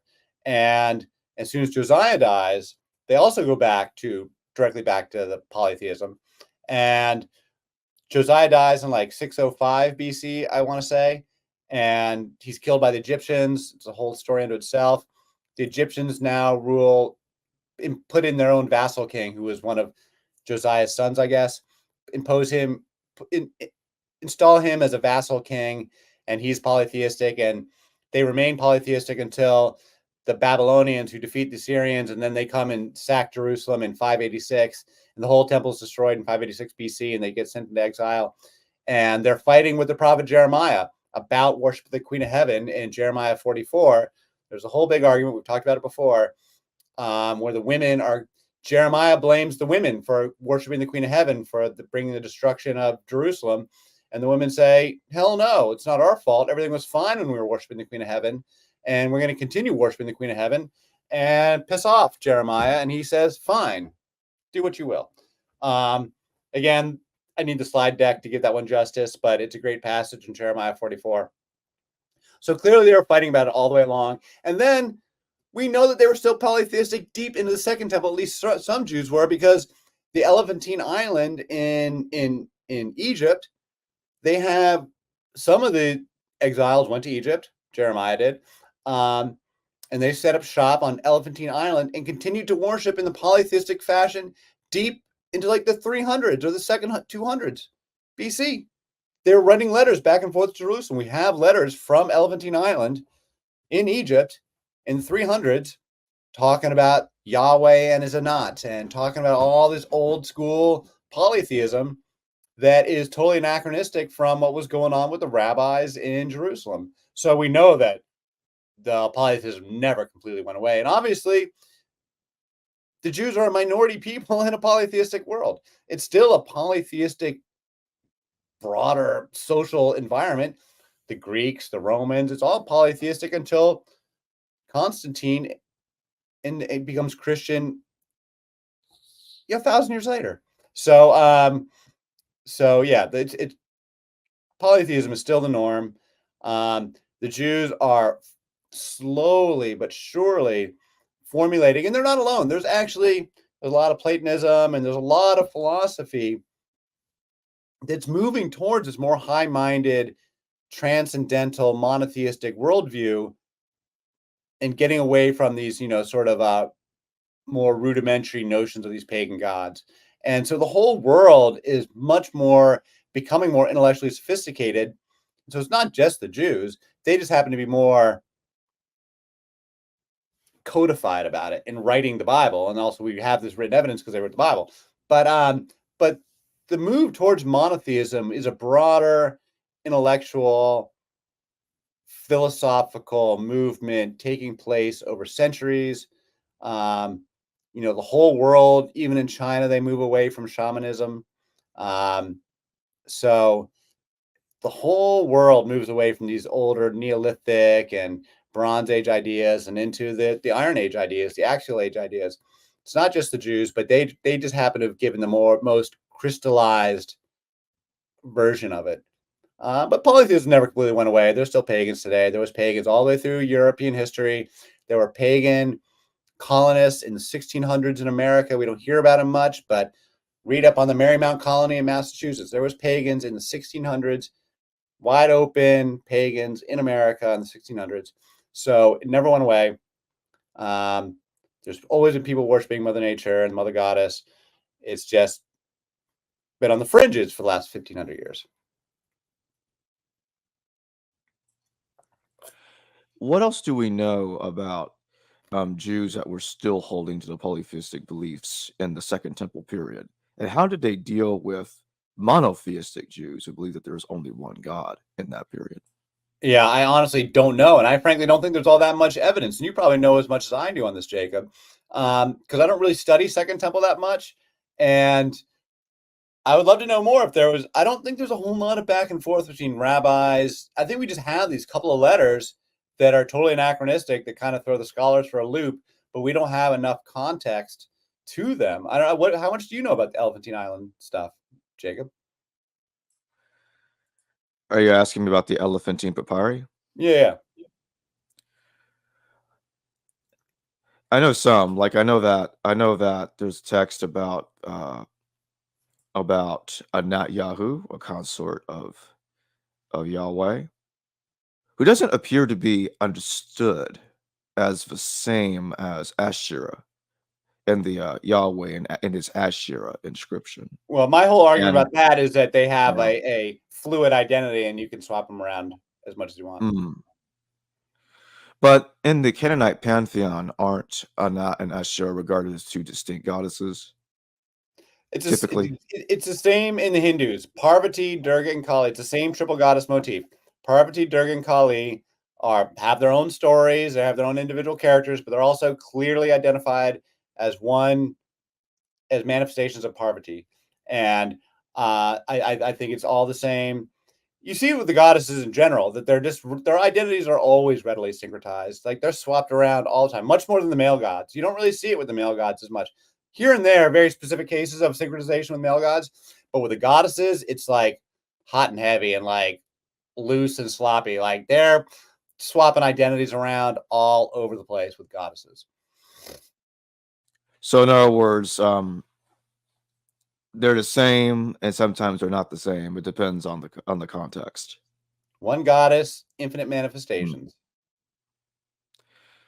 So did they view Balu or Baal as being a different form of El then in certain circumstances? Because Anat is typically understood as Baal's consort. So I want to make this so that triple goddess is one thing. One thing I really want to get in on this is the co-regency idea. Father and son are both king of the gods. El is the grand. It's like the father and the grandfather. It's like, and it's the same thing with human kings.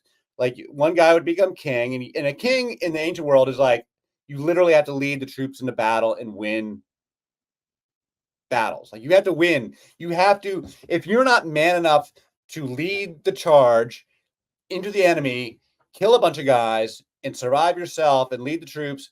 Like that's how you become king in the ancient world. And if you're not man enough to become the king, then the other guy who's man enough to do that is going to kill you, and he's going to be the king. And that's just the way it works. But when you're like, you do that when you're age 20, 22, you become king, right? But when you're age 40 and you've already won all these battles, and now your son is age 20, well, now you don't have to prove yourself anymore because you've already done it. And now your son is coming of age. So you make your son co-regent. We see a ton of this in the biblical scholarship. When you try to suss out the dates of the biblical kings, a lot of scholars think a lot of them are co-regencies, which is why the dating gets so sloppy. That the older guy, he's like, all right, my son has come of age. He can lead the troops in the battle, and I don't need to go risk my neck anymore. So they're both kings, and they rule as co-regents. And eventually the older guy is going to die off and the younger son is going to take over. And so you see this over and over. And I think this is being reflected in the gods. El is one universal high God above all the gods. Everybody recognizes that their king of the gods is a son of El. So if you're a Canaanite, Baal is your king of the gods, co-regent with El. But if you're over in Babylon, Marduk is your son of El, your king of the gods, who's also like a brother to Baal. Ashur up the road in Nineveh, he's a yet another brother. Zeus, although he comes along later, is the same thing. Kronos is El. The Greeks say explicitly, Kronos is El. So Zeus is yet another one of these brothers. It's a co-regency. Now, different eras and different cultures will present these stories differently. The older versions, El is a nice guy. Zeus and the Hellenistic Greeks, who are a later Reform era, they don't kill Kronos. Zeus defeats Kronos, but Kronos never went away in Greek mythology. He was still around.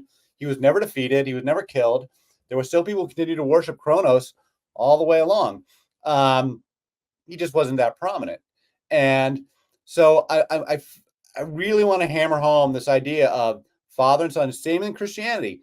Jesus and the Father are both God. They're one and the same, even though they're two distinct characters. And I think that's the way it is with all these guys. I think El is the same high God we've got today. I think it's been the same guy for 50,000 years. We just keep having this running conversation about it. And so it's always been the same El. And then you just give him different names. El, An, Anu, God, Allah. And then he's got, countless sons that are the local rulers of that local kingdom. And so in Sumer, it's Enlil, and then Marduk gets replaced with Marduk. So that's my theology. That's my view of this whole thing, is that father, son, co-regents, they'll share symbols. They'll both be called the bull. The golden calf, again, I said it's a worship of El, but it might as well be El and Baal together. And because they both get called the bull, they both use the bull symbolism. Co-regency, father-son co-regency. I firmly believe that. It's a firm part of my thesis. What do we know about Yahweh's role in the Canaanite pantheon? Is there mythological stories of Yahweh having conflicts with the Canaanite gods long before he became the There's monotheistic no God of mention of Israel? Yahweh before 1200 BC. Well, not in the context of, there's these mentions of his name. So like with the Shasu and stuff. So like we have this notion of him existing, but no stories, no mythological stories of Yahweh that predate the Bible. The only stories we have that predate the Bible are of Canaanite mythology are the Ugaritic texts, which were unearthed relatively recently. And there you have all the characters, all the pagan characters from the Bible. You've got El, Asherah, Astarte, Anat, Baal, Yam, Mot. All these, Yam and Mot are not so much gods in for the Hebrews, or they don't appear as gods in the Bible, but that is the Hebrew word for ocean and death, respectively, because Yam is the god of the sea, like Poseidon, and Mot is the god of death, like Hades, and Baal is the king of the gods, like Zeus, and they're brothers. But we know that Yam and Mot are we know, since those are the Hebrew words for, as I said, those are the Hebrew words for ocean and death. We know that those are, again, all coming from the same cultural backdrop. So the Canaanite Ugaritic texts are incredibly insightful. And again, it's only one piece of evidence, so we have to be clear how much, where we draw it together. But it's pretty clear that it's certainly the story of how Baal becomes king of the gods, and it's Baal's resurrection story, and it follows this classic, dying, rising God motif that's so common in goddess life, death, renewal traditions, which these were trying to reform against. So it all fits the context that we see the Ugaritic text as what was the pre-existing Canaanite mythology before Yahweh comes on the scene, and then wages a coup, literally a coup, against this pre-existing religion. I think Yahweh, Zeus too. Zeus is not a Bronze Age god. Yahweh and Zeus, for all practical purposes, are not Bronze Age gods. They are Iron Age gods. They come in the first millennium BC, but they're not a feature of any of the mythology from the 2000s BC, from the second millennium. None of them appear in any meaningful way in any actual story from the second millennium. They're strictly, which is the Bronze Age. Then we have the Bronze Age collapse and go into the Iron Age. So first millennium is Iron Age. Zeus and Yahweh and their religions are Iron Age, Axial Age, Reform religions. And they are very clearly, both of them, when you read mythology, are making it very clear that they are rebelling against the old religion and old ugly practices that they no longer thought worthwhile in society, like human sacrifice. Let's see if there's a couple of questions from the audience. This is not exactly a question, but let's throw it in here. Theophilus 09 says triple goddesses may be related to the three phases of the Not moon. Virgin, maybe, mother, definitely, definitely related. It's all part of the same. It's all part of the same bigger milieu of goddess stuff. And so the moon worship is so Diana, Luna, and Hecate is yet another one of these triple goddesses that's more Roman era and then persisted into medieval Christian Europe. And so Luna is the mother, Diana is the maiden, and Hecate, who's also part of the Greeks, she is the death or crone. So the crone one is complicated. So we've got this three phases, and when you're picturing it as women, like human women, you would have a young woman, a mother, and then an old woman. So you call that woman the crone. But women don't actually like being called crone. Like I've never heard of a single female yet who thinks crone is like a nice, affirming name. So I would prefer pretty much any name other than crone. We can just call her the old lady or call her the mother, maiden, matriarch. Anything but crone. Though not knocking the commenter. The commenter didn't make this up. This comes from Robert Graves. But when it comes to the goddesses, Kali is the death goddess. We got her behind me, or Anat. You wouldn't call her a crone either. She's a little more fearsome than that. So I refer to Mother, Maiden, and Death when I'm talking about the goddesses. But I'm open-minded. I'm open-minded if someone's got a better name than Death, because it's really about life, death, and renewal. So I don't know. I'm open-minded on the terminology. I don't use the term crone because I personally just think it's just not a nice sounding word. And it's not a word that women made up for themselves. So I'll wait for the women to say what term they would prefer. But the commenter's exactly right. The phase of the moon being linked to women's menstrual cycles, which is something that we've kind of lost sight of in industrialized society, because with all the electric lights and everything, we're not tied to lunar cycles anymore. But in agricultural peasant villages for millennia upon millennia, women's menstrual cycles would be very much tied to the moon, and tied to one another too, when you're living in the same household. So these that whole cyclical thing is really potent, and the feminine being associated with the moon is really, really old, and not just symbolic, like literally it's like a physical, tangible connection when you talk about the menstrual cycles.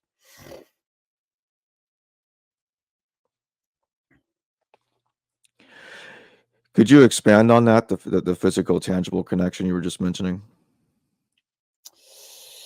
Not a woman, so I'm not really here to speak on women's health issues. I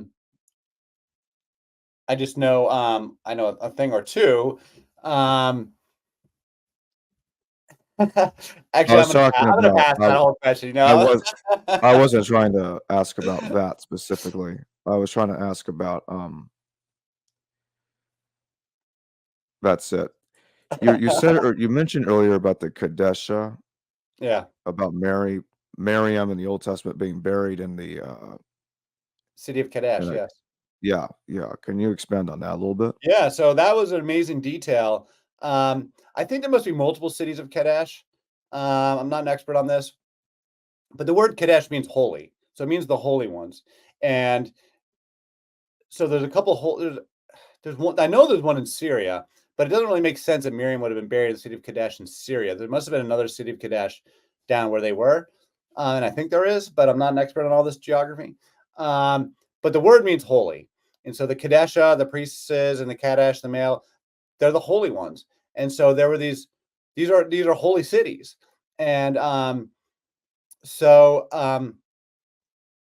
these were known. There's a couple of them. I do believe, and I'd love to get another scholar who could detail this, but I do believe that these are like known temple sites and like pilgrimage sites in the ancient world. These are holy towns. And so, yeah, so Miriam it's in Exodus, I guess. Numbers, Exodus. I don't know. I'll have to pull up these. It's in my book. The whole story is detailed in my book. I've got a whole chapter on it, and it's but yeah, they have this dispute with Moses about his wife. It's not clear what the dispute's about, and it's not clear who his wife is. Because Moses is famously married to Zipporah. You know, that's a big part of the story in the early time of Moses, that when he first flees from Egypt before the Exodus, and then he goes to Midian and he meets Jethro and he marries Jethro's daughter, who's Zipporah. And Zipporah is a very important character, and she's the mother of his child. And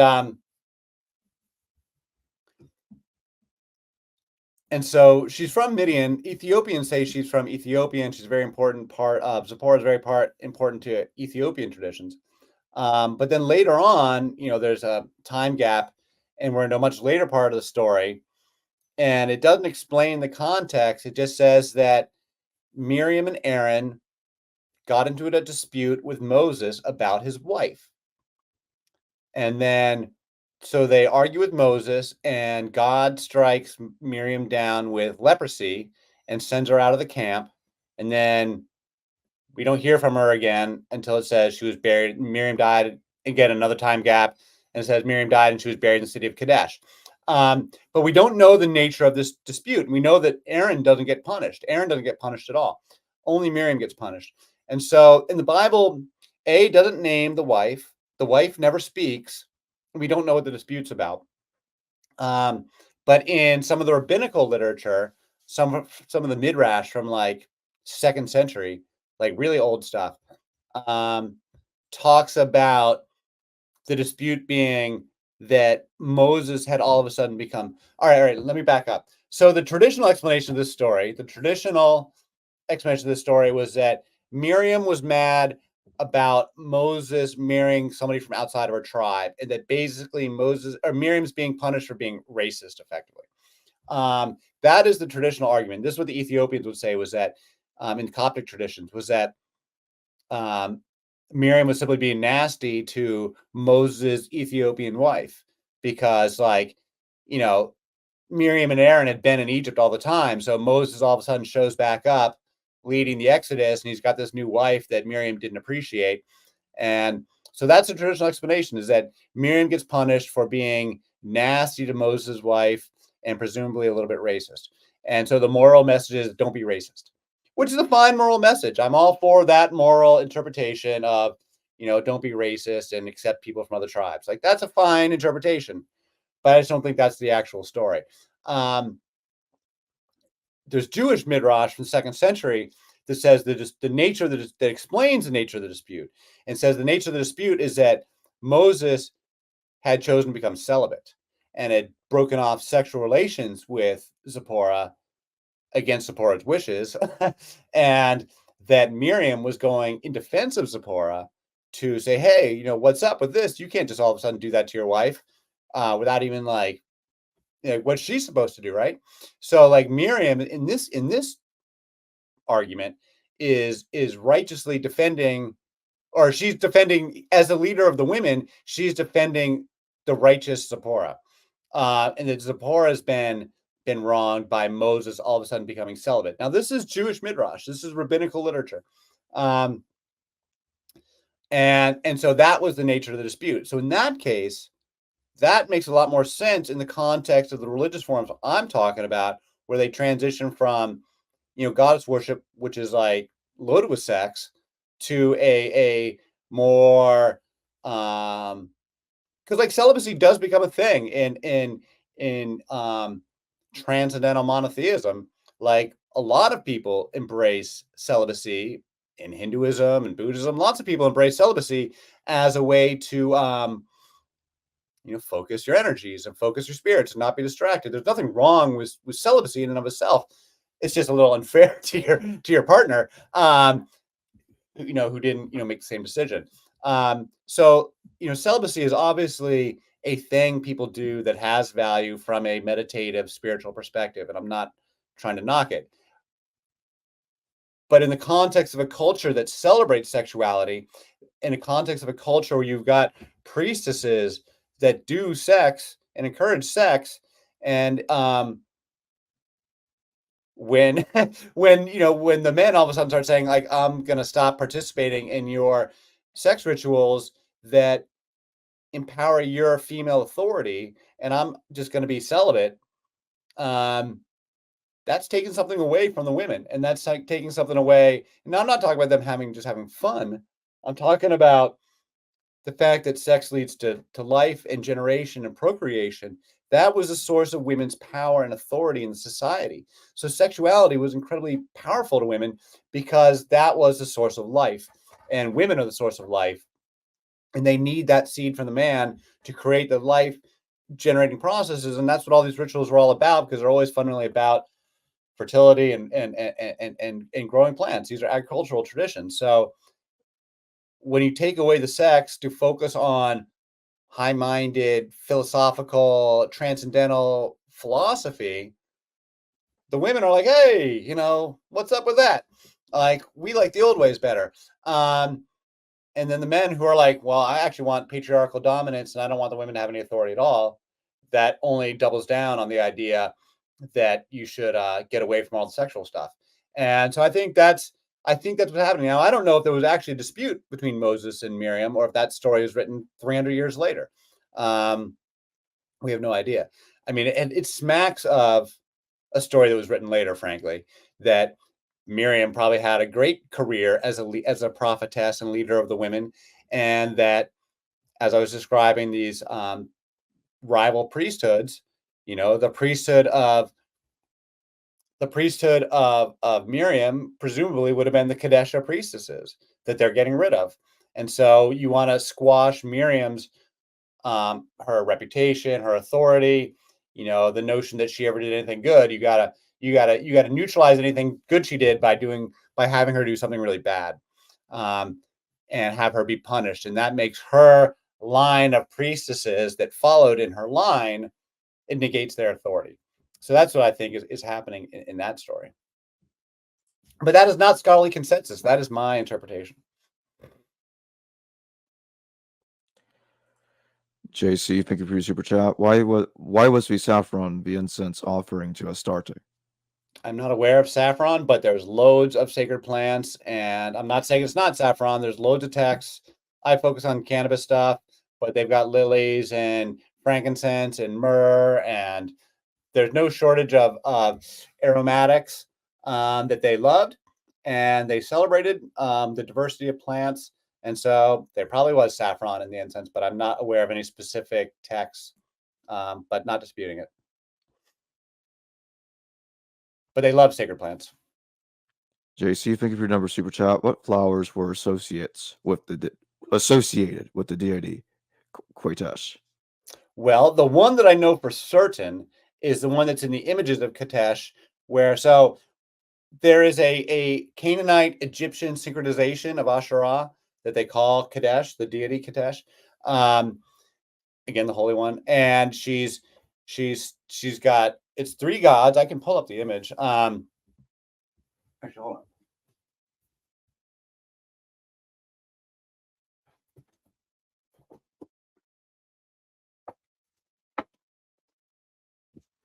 Because this is my favorite image, and it's the one I'll be using whenever I chance. I get to use this one as my logo. But long story short, she's holding a lily. I'll show you the picture. She's got a snake in one hand, a lily in the other. I believe it's lilies. And she's riding a lion. She's naked. She's got the hair of Hathor. This is how you know it's an Egyptian synchronization. It's one of the details. But secondly, she is, there's three gods there. And on her right is the Egyptian god Min, who's like a fertility god. And on her left is the Canaanite god Reshpesh, who's a kind of a death god. And so it's, again, another one of these life, death, renewal, except in an Egyptian form. So it's got males and females. Here it is. It's not the best picture of it. Let me see. Can you see that? I can see it, yeah. So anyway, there she is. She's standing there. She on her hair. See, that's Kadesh, and who the scholars say is the same as Asherah. Below her is inscriptions of Anat. That's one reason why they know it's the same, is because these are paired with inscriptions of Anat. To her right is the fertility god, and you can see why. Min on her right by the lilies of her right hand. And so that's, the sacred plants, and that is, fertility and rebirth. The lion is a symbol of her power and authority. Her hair is Hathor's hair, which is deeply symbolic in Egypt for being very, very, she's beautiful. Hathor is like the Aphrodite of Egypt. And so her beauty is legendary, and her hair was like symbolic of her beauty. And so that's Hathor's hair. And she's got like the headdress on top of that is like another Egyptian one with like the moon and the horn. I think Isis might even wear that. At any rate, in her left hand, you'll see a spear and a serpent. And the god standing there, who's kind of caught up in the fold of the book, can't see him so well, is the Canaanite god, Reshpesh, who's, I was just saying, is the death god. He's kind of like a Canaanite. I don't know that much about him, but I've heard him described as like a Canaanite Apollo, except like a little bit dark. He has a bow and arrow and shoots flames that cause disease and stuff on people. And then standing in the line. And so, yeah, so this dates from, there's a bunch of these images. That one's not alone. There's a bunch of similar ones, and they date from pre-Exodus. So mid-second millennium, they're Bronze Age. They're all second millennium. So between 1800 is when the Hyksos entered Egypt and begins this synchronization of Egyptian and Canaanite gods. And then, or that's what, 1700. And then they ruled until 1600. Then from 1600 to 1200, the Egyptians are dominant again. It's in that time period that you see all this synchronization between Canaanite and Egyptian gods. And then, and specifically of Asherah, Astarte, and Anat being syncretized with Hathor, Bastet, and Sekhmet, who are the Egyptian version of the triple goddess. Again, rotating identities. Their names can be swapped around. Hathor is the mother, Bastet is the maiden, Sekhmet is the death goddess. She's like Kali. Except for Egyptians, they've all got animal heads. So she's got like she might have the head of a lion, Sekhmet, and she's the one who can destroy everything and destroy everybody. And when she is unleashed, she just like is devouring, entire populations, until there's all these stories about Sekhmet being the most powerful force in the universe. So the original question was about the plants, and one thing about ancient texts is that plant names are very, very difficult to decipher. At least in Mesopotamian it is, because they use all these crazy names like the flower of Inanna and the beloved of Marduk or whatever. They'll have all these names that we can't decipher what plants are talking about, and they're used in all these spells and recipes. And so we know that they took a great deal of attention to plants and that they knew a lot about plants, but we only know a fraction of what they knew because we can't really translate. I mean, I don't do any of the scholarship myself, but the scholars, plant names are notoriously difficult, long story short, to decipher. Certainly from Mesopotamian, but I believe it's true from Egyptian as well. Especially when you talk about like medicinal plants and like subtleties among different medicinal plants. Very, very challenging to decipher.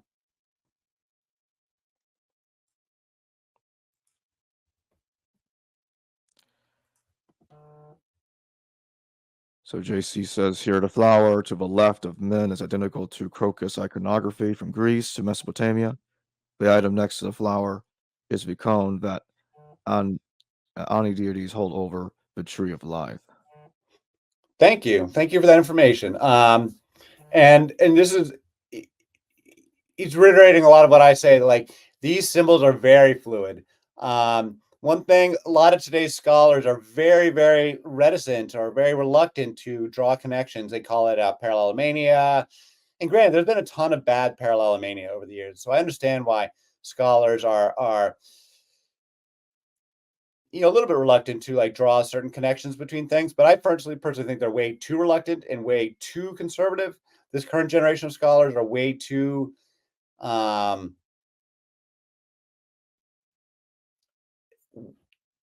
they're so deep into the weeds that they're not seeing the forest for the trees. Basically, they really have a difficult time putting obvious connections together. So there's a lot of fluidity to the symbols and a lot of commonalities to the culture across the ancient Near East. I don't think that the people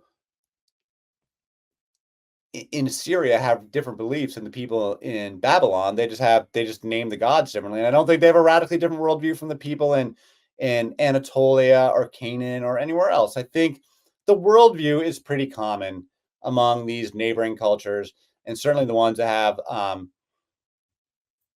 very contiguous cultures. I think they change the names of the gods, but I think that the basic understanding of how the universe works is pretty common. And I think the Egyptians have a lot of unique stuff going on.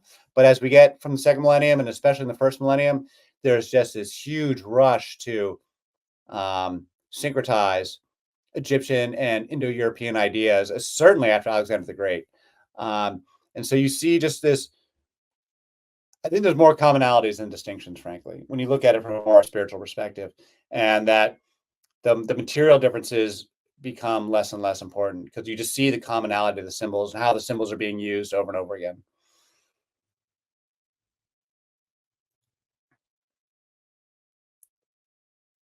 Scott Kerr says, when Mr. Dodge says Zeus was not worshipped until the Iron Age, I wonder if that goes for most of the Greek pantheon. Yes, the entire Hellenistic pantheon is very explicitly Iron Age. So, because one thing that happens in the Bronze Age collapse is the Mycenaean Greeks were ruling Greece up until the Bronze Age collapse. Mycenaean Greeks have a different pantheon than the Hellenistic Greeks. They have some of the same names, but there's no Zeus. Poseidon was the king of the gods, and it's not clear if it's really the same Poseidon who's the sea god for the Hellenes. They have a goddess named Athena, but it's not clear it's really the same one. The Mycenaean Greeks had it's an earlier iteration, but it's a very distinct culture and religion from the Hellenes that come later. And the Hellenes are very explicit about this because you get the Bronze Age collapse, the Mycenaeans leave Greece, and it's a new group of people. I think it's the Dorians or something that come in. So from 1200 to 900 BC is considered the Greek Dark Ages. There's no literacy, there's no language, there's no like authority. It's all over the entire Mediterranean basin. It's a complete wipeout. The Mycenaeans leave Greece. At least some of them become part of the Sea Peoples who invade Egypt and then become the Philistines, have their own story. The Trojan War is the same time period. It's the same time period, roughly speaking, as the Exodus. And so this is also in the city of Ugarit, where we get the Ugaritic text. All the stuff is going down at the same time that these cities are being wiped out. There's a 300-year dark age in Greece. The Trojan War is supposedly about the Mycenaean Greeks, but the version we read is written by Homer, who's a Hellene, 500 years later, actually the story comes down through oral tradition. We don't know who Homer is, but by the time it gets written down in the 700s, it's been written down with Hellenistic gods in the place of Mycenaean stories. So you get this weird mix. There's these very, very weird details in the Iliad and the Odyssey that are reflective of older Mycenaean traditions, like the fact that kingship is passing through the women. Like the reason why Helen of Troy is such a prize isn't just because she's beautiful; it's because she was the heir to the throne, and her husband Menelaus had become king by marrying her. Odysseus becomes king by marrying Penelope. All these men become kings by marrying these various princesses because these are older Mycenaean matriarchal bloodline traditions that we see in Egypt, that we see in other places. The Hellenistic Greeks don't have matriarchal bloodlines. They do patriarchal bloodlines. And so they have a very clear form. So a big part of my book is that I'm arguing that the Greeks and the Hebrews are going through a parallel contemporary reform from tribal matriarchies into kingship-led patriarchies. And the Greeks reorder the goddesses to make them fall under, the Hindus do the same kind of thing at the same time period, where they still have goddesses, but they make them subservient to the patriarchal authority. So all the goddesses are going to be subservient to Zeus. And this is a big part of what the older goddesses were not subservient to the male figures. Ishtar, Inanna, Asherah. None of these goddesses are subservient to the patriarchy. They're not. That's why they have to get rid of them. So the Greeks don't get rid of them altogether, but they do kind of water them down and reorder them and kind of rejig them all so that they all fall under the authority of Zeus. The one exception being Demeter, who is Zeus's older sister, and that's the Eleusinian Mysteries, and she's the only goddess in the entire Greek mythology that I'm aware of that can challenge Zeus and make Zeus, go back on what he wants to do. But his wife Hera certainly never does. So the Hellenistic Greeks. So the stories we get from Hesiod, who's the other great Greek writer, writing in the 700s. So there's no literacy. Cuneiform writing breaks down. The Phoenicians invent the new phonetic alphabets that both the Greeks and the Hebrews copy. So again, part of my argument, contemporary cultures doing contemporary stuff at the same time.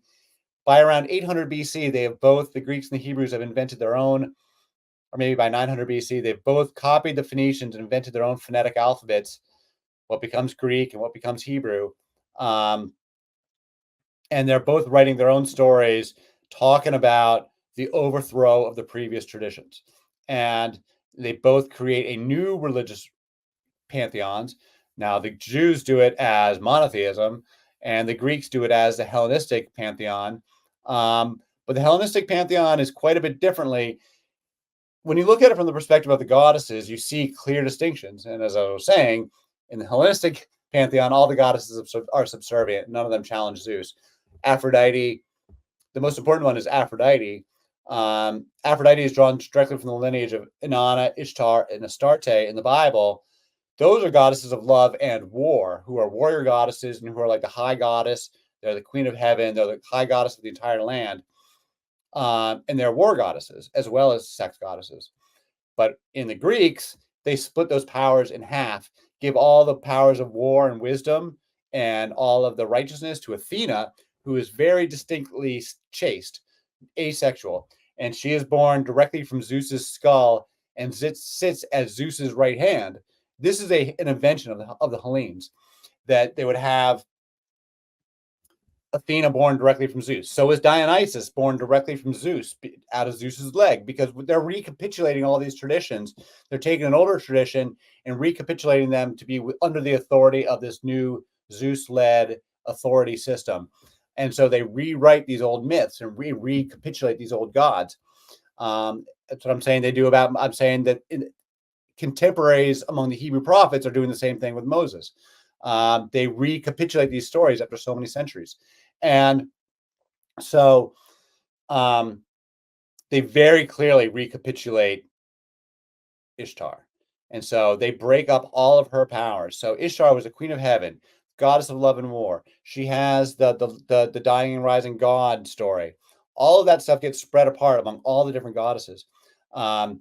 Demeter, who, as I mentioned before, she gets the dying and rising god story. And that story is clearly, that whole tradition of the Eleusinian Mysteries, which we're going to do an entire episode about, is one part of Greek tradition that the Greeks themselves said predated the Hellenes, that it came from the Mycenaeans. It came from Crete and was an already existing tradition when the Hellenes came along. Likewise with Aphrodite, the Greeks say that she's one of the oldest goddesses. She is of the generation of the Titans, and that she is comes from the East, that she's imported from Asia. The Greeks are very clear about this because, and the archaeology is very clear that Aphrodite is drawn from Astarte, who's an Eastern, east of the, meaning she comes from Asia, meaning she comes from the Middle East, Southwest Asia, whatever terminology we want to use. She's older, but she gets recapitulated. So Aphrodite, there's two different Aphrodites. Aphrodite Urania, who's the original Aphrodite, who has all the powers of war and prophecy and wisdom and sex and beauty. That's Aphrodite Urania. She gets knocked down and replaced with Aphrodite Pandemos, the common Aphrodite. She's just the goddess of beauty and sex and prostitution. And in the Iliad, the way Homer writes it, she has no war powers at all. She comes out on the battlefield once and she gets wounded by a man. She gets cut on her wrist and she flees and cries. And Zeus says, "Don't come out on the battlefield anymore. That's for Athena." That's a line from the Iliad. That would not have been Ishtar. Ishtar would have been leading the troops in battle. So the Greeks, they take these powers, they split them apart. They give the powers of war and wisdom to Athena. They leave just the sex and beauty with Aphrodite. The Queen of Heaven title, mind you, is then given to Hera, who's Zeus's wife. For the Bronze Age, Queen of Heaven was not the wife of the king of the gods. She's an independent character, and she's not subservient. So when Ishtar is the Queen of Heaven for the Babylonians, her husband is not Marduk. She's not married to the king of the gods. She's not married to Marduk. She's married to Tammuz. And she's most certainly the dominant figure in her marriage with Tammuz. But when you make her married to the king of the gods, you have her be married to Zeus instead. Well, now she's got to be subservient to her husband because that's what the Greeks wanted. They want their wives subservient. And so they create this character, Hera. Hera is actually an older goddess too, but they recapitulate Hera to make her into this whiny little powerless. The only power Hera has is to go. So basically, Zeus has all these infidelities. He goes and rapes all these women. And every time Zeus has an affair, Hera's response is to go hunt down and persecute the women that Zeus has sex with. Even if the women were raped and didn't want to have sex with Zeus in the first place. Hera in all of her stories is always chasing down Zeus's various paramours and tormenting them. And so that's what Hera gets reduced to, is like this jealous scold who doesn't prevent her husband's infidelities, but then just goes and chases the young girls that Zeus tricked into bed. And this becomes the model for the patriarchal marriage. You see the exact same thing in the relationship with Bill and Hillary Clinton, where Bill Clinton is the total dog, goes and chases all the women he wants. And every time he has an affair and gets busted, Hillary Clinton goes around and ransacks the women, ransacks Monica Lewinsky or Jennifer Flowers or anybody else. She never takes Bill to task in public. She takes the women to task. And that's how these marriages have been functioning ever since then. And so that's a recapitulation that's happening in the Greeks are actually quite proud of like their marital traditions. They make a big deal of how they invent marriage and how they invent, not that people weren't getting married in the past, but they just weren't getting married in these sort of monogamous, the woman is locked down, the man is not. The woman is expected to be completely virginal and monogamous, because they want to have patriarchy. If you want to have patriarchy, you got to control the women's sex lives. Otherwise, you don't know who the baby daddy is. The only way to have paternity is to completely control women's sex lives until you get the modern day of medicines. But, historically speaking, so that's why it becomes so important to control the women. And that's why it becomes so important to get rid of these goddesses that encourage women to be harlots, or encourage women to be independent, or encourage women to be non-subservient, or encourage women to be, warriors. You get rid of all these traditions if you want your women being subservient. And so we're told patriarchy goes back forever and ever and ever. It's just not true. Patriarchy follows kingship. Kingship is only 5,000 years old, and we've got 250,000 years of human history. So most of the time we lived as matriarchal tribal peoples, the way most indigenous people live today, where women have a lot more independence, a lot more freedom. It's not to say female dominance, it's just female independence. That independence gets taken away in the Iron Age. They start losing it in the Bronze Age, but it gets completely taken away in the Iron Age. And that's what we're seeing in both the Greek and the Hebrew writings from 800 to 500 BC, is this celebration of the overthrow of the old matriarchal tribal traditions. Let's take another super chat. JC, thank you for your super chat. What do you think is depicted above the menorah to the left of the Holy of Holies on the Beth Sheen mosaic? What about the archway Pull up the motif? Beth Sheen mosaic. So give me a second. I might know. I just don't know it by name. I might know it though.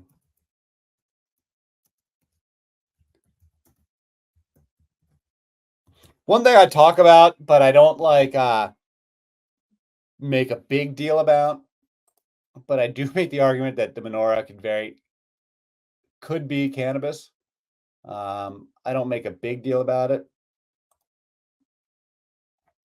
Let me see. I'm pulling up this mosaic now. And that's not it.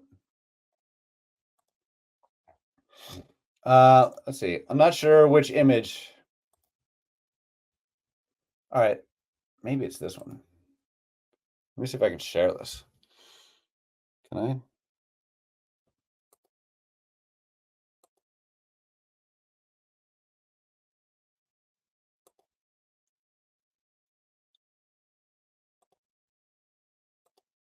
Is this what are we talking about the same thing here?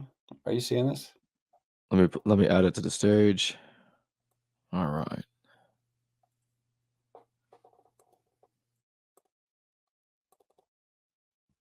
Are we seeing the same thing? Yeah, I'm seeing the menorah. I see the menorah, and then there's some kind of plant. I'm not an expert on plants. But there is I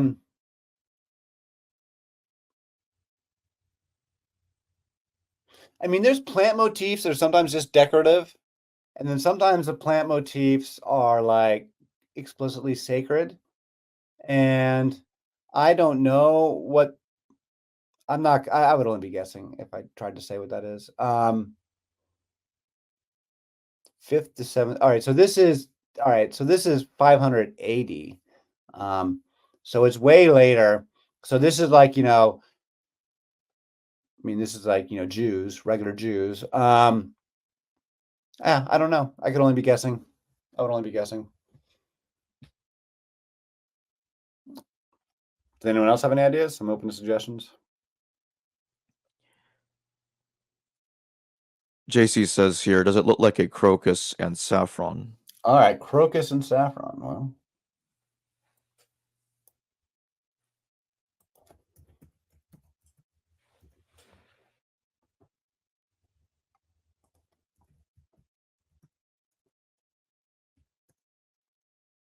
oh, yeah, maybe.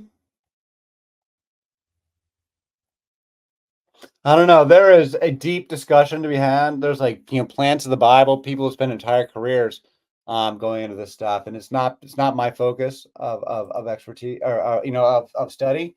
I'm just not that good. I mean, I like to grow plants, but I'm not that good at identifying them. So I'm sorry if that's not a very satisfactory answer. But like, to me, it's clearly a plant of some sort, but it's not my strength to identify plants.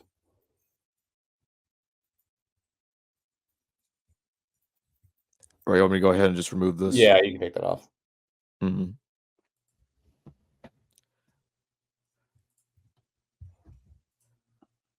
Ray Oshima says it's the same icon as the olive tree symbol for Asherah. Jews made it to be something else.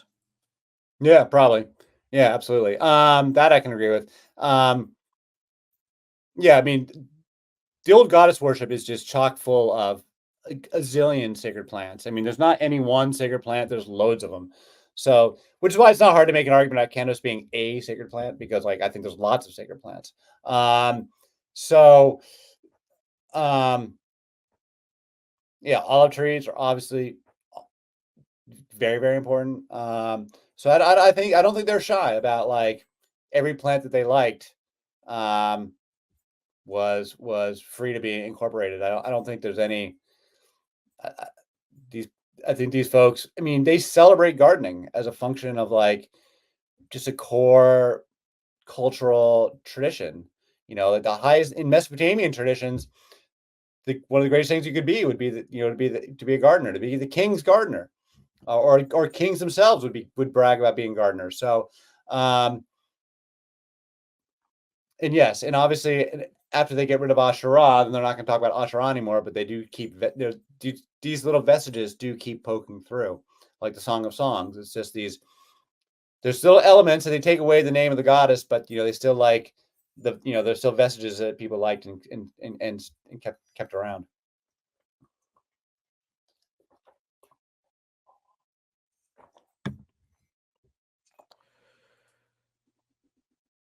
Let's take a couple of more, then I think we can close.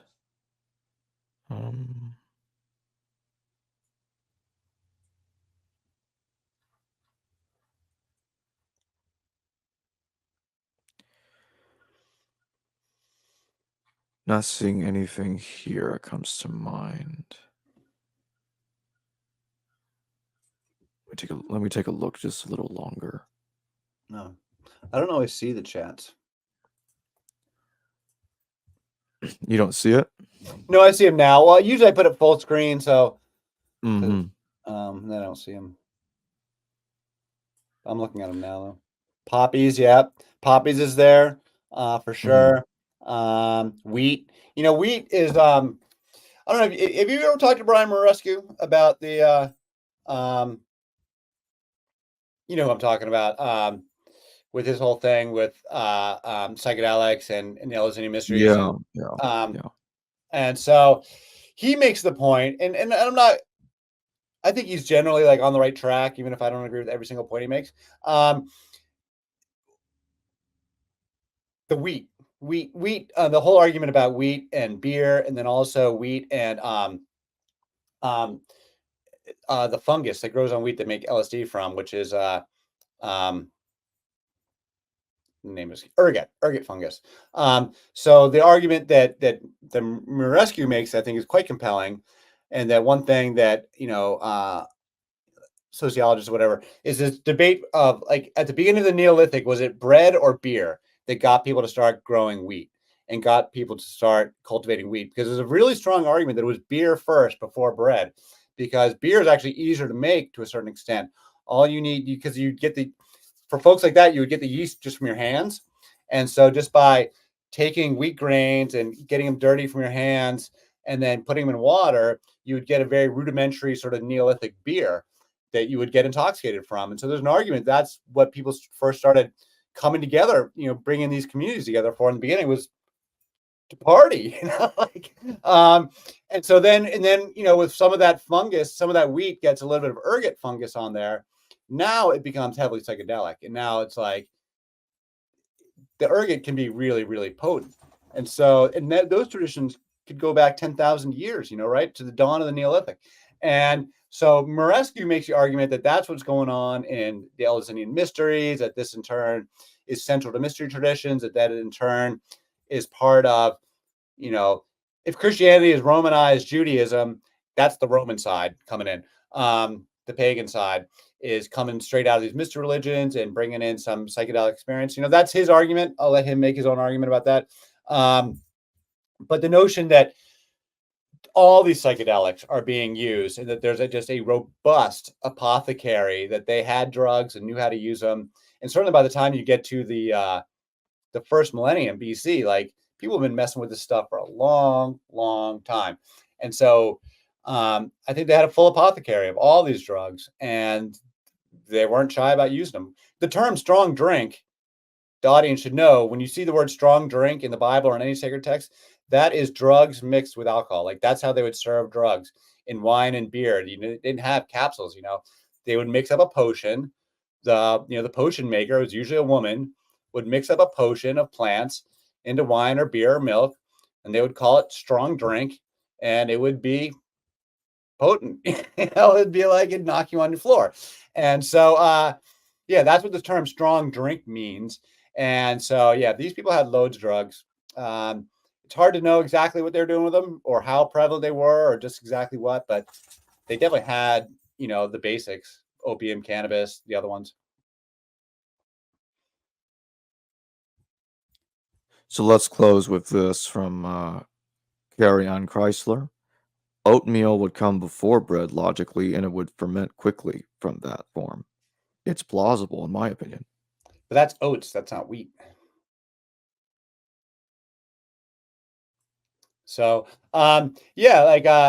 these Neolithic farming techniques, it's not something I've read deeply into, but it's I know that the bread versus beer debate is a very it's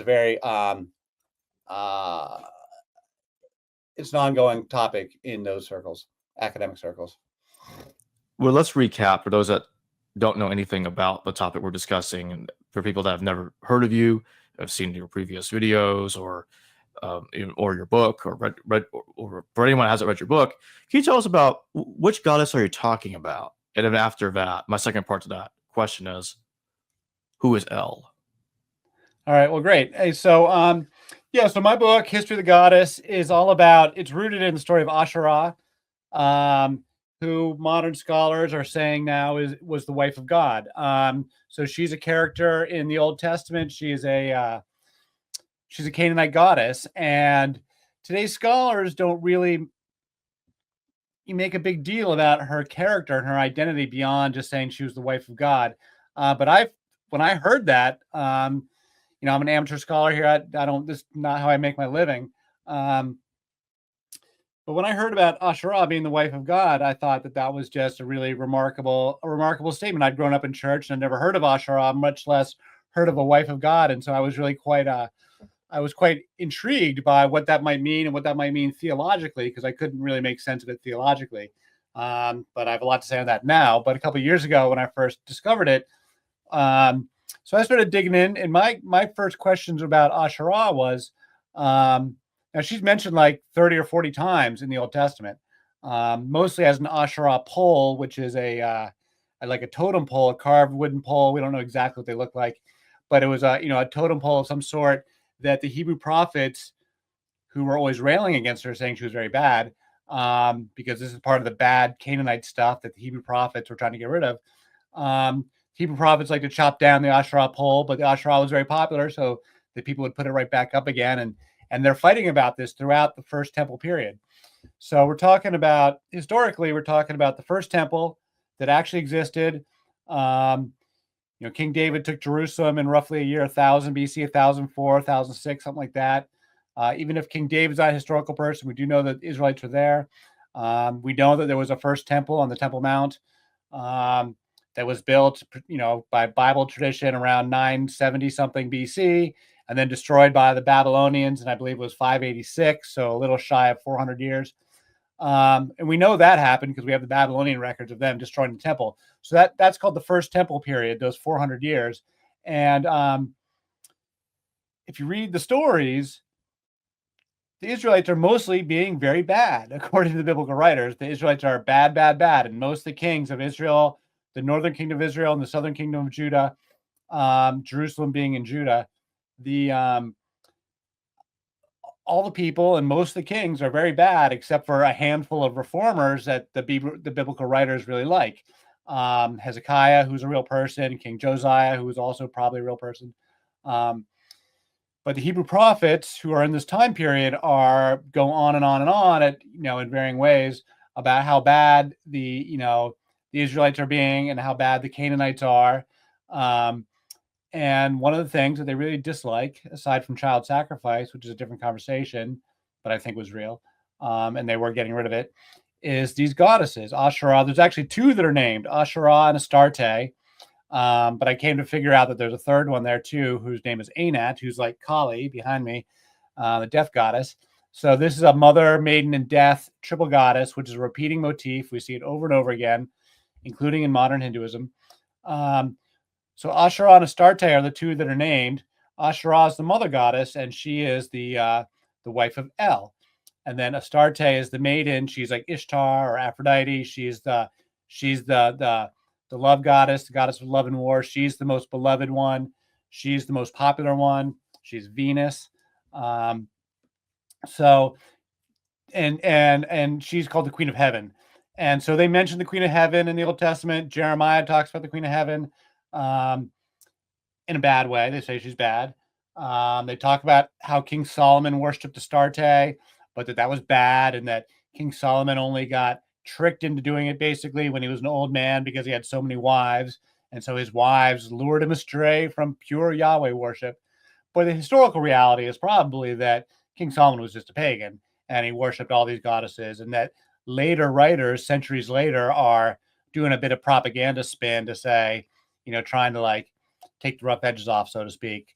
Say, oh, King Solomon only did it at the end of his life. When really, if you read the story closely and carefully, you can see that he was doing it all along. So who are these goddesses? And what's the bigger picture? The other part of the story is that the God of the Bible, the Israelites in this time period are just they're not monotheists. They're not monotheists at all. I don't even think they have a conception of monotheism. They are totally pagans. And the archaeology has completely confirmed this. Modern day Jewish scholars do not have a problem with it. If you go to Israel and talk to the scholars there and the Israel Museum, they don't really have a problem with the idea that the first temple was mostly pagan and just a little bit not pagan. Whereas Christians kind of take issue with this. They don't like that idea very much at all. But Jewish scholars don't have a problem with it. So it's really not a controversial argument at this point among the scholars that an entire pantheon of gods was being worshipped and that these goddesses were very important. And then also that the God of the Bible is actually two separate gods that have been merged together. So El and Yahweh. So we've got, this is why you have two names of God in the Bible, Elohim, it's God and the Lord in English. God translates to Elohim or sometimes just El in the Hebrew, while the Lord translates back to Yahweh or the YHWH. I'm going to just go ahead and call it Yahweh. People get different thoughts about how to pronounce the word. I'm just going to say Yahweh, but it's the YHWH. And so these two gods, who eventually become the singular monotheistic God of Judaism, Christianity, and Islam, my position is were completely separate for the entire First Temple period. They were two separate gods. Yahweh was just another god in the pantheon, and that his cult, his followers, the followers of Yahweh, were reformers. They were like it's like a reformation, and they want to change cultural practices, and they want to overthrow the existing king of the gods, which was Baal. Baal is also mentioned many times. Baal. He's mentioned many times in this part of the Bible. The Book of Kings we're really mainly talking about here. Baal was the main god that the Canaanites were worshiping, and so they were, the Hebrew prophets were multiple times over multiple centuries, because it plays out over 400 years, and multiple times they're sacking Baal temples and burning down Baal temples and trying to get rid of Baal and install Yahweh in his place. And this is why Baal and Yahweh have very similar, they're both storm gods, they're both thunder gods. They have very similar they have a lot of the same appellations and honorifics that are applied to them, because Yahweh is the young usurper god trying to overthrow the older god. The incumbent king of the gods, if you will, was Baal, and this reform cult is trying to overthrow him. And then later on, much later, like maybe they had this idea during the first temple. I'm not even convinced that they did, but these ideas may have started. The idea to merge El and Yahweh may have begun in the first temple, but not many people were doing it. It's clear that they were still pagans because they're still arguing about it with the prophet Jeremiah as they go into the exile after Jerusalem's been sacked and they're all being forced out into either Egypt or Babylon. They're still fighting about this paganism. And there's other archaeology that indicates the paganism continued on into the second temple. So this stuff wasn't sorted out for a very long time. And so, yeah, so El and Yahweh were separate gods. It's not till I think it's in Isaiah, second Isaiah, I think is it somewhere, where they start to have prayers and psalms that are really merging the two together. And that's during the exile. And so in the mid 5th century BC, so like 500 BC, 600 BC is when the monotheism really begins. But prior to that, they were a pagan tribe, pagan peoples. The Israelites were they didn't call themselves Jews. They weren't monotheists. I don't think any of the early, I don't think King David was a monotheist. I don't think that King Solomon was a monotheist. I don't even think Moses was a monotheist. I'm open-minded that there was a real Moses, and I definitely think there was a real exile, or a real exodus in terms of a slave escape from Egypt. I'm willing to make this case and present the archaeology why I think it's true. I don't think it's actually that big a deal to imagine a slave escape during the context of the Bronze Age collapse. I think they're all pagans, though, and that it's later reformers that invent the idea of monotheism much later on. And so these goddesses are very, very important. The mother goddess, the divine mother, is a theology and a religion of its own that never went away. It's still around in Hinduism. there's a lot to be said on the subject, but I think I can pause it here. Maybe, Jacob, you got another question, or if you want to pick in on a particular theme there. Sure. Do we know anything about how Yahweh was understood back when he was understood to be the son of El? What role did he play in this polytheistic Judaism prior to the rise of monotheism? Yeah, so we've got the divine council. We've got Canaanite mythology that's been dug up. This book is one version of it, by Mark Smith and Michael Coogan. There's a couple different Yep. ones that translate the Baal cycle is the big important mythology. It's important to recognize that up until just like really 50 years ago or so, or certainly 20th century, we didn't have any Canaanite writing or any Canaanite mythology at all. So the only notion we had of these people is what comes from the Bible. And it's only in recent years, in the last century, and even recently, that archaeologists have been digging up and making all sorts of fantastic discoveries all around Israel and the whole region that has, unearthed the old gods, so to speak. And so now we actually have some full stories that describe Baal and El in their native habitat, if you will, prior to Yahweh coming on the scene. And so El is the high god, and Baal would be one of his sons. And I believe one of my positions is that this father-son motif, and sometimes grandfather, father-son, is actually a common motif that repeats over and over again. And so El is the high god, the source god. He's the one who's like out creating the universe, but he's like distant and far away. So he's not dealing with us, puny human beings. He has sons and he has many sons, and they are the lords of their local realm. So in the ancient pagan world that we're talking about, Baal would be the king of the gods and these guys are the king of the gods in their local region. So Baal is one of them. Zeus is one of them. Marduk over in Babylon is a king of the gods. They've all got this father god and a grandfather perhaps, but it's the same guy because these are repeating thematic motif. There's a separate one from Egypt, but even they have a lot of parallels. And so there's many kings of the gods, and people understood there's many kings of the gods, but there's only one real source god, one high god. That's God Most High, El Elyon, and that's who El is.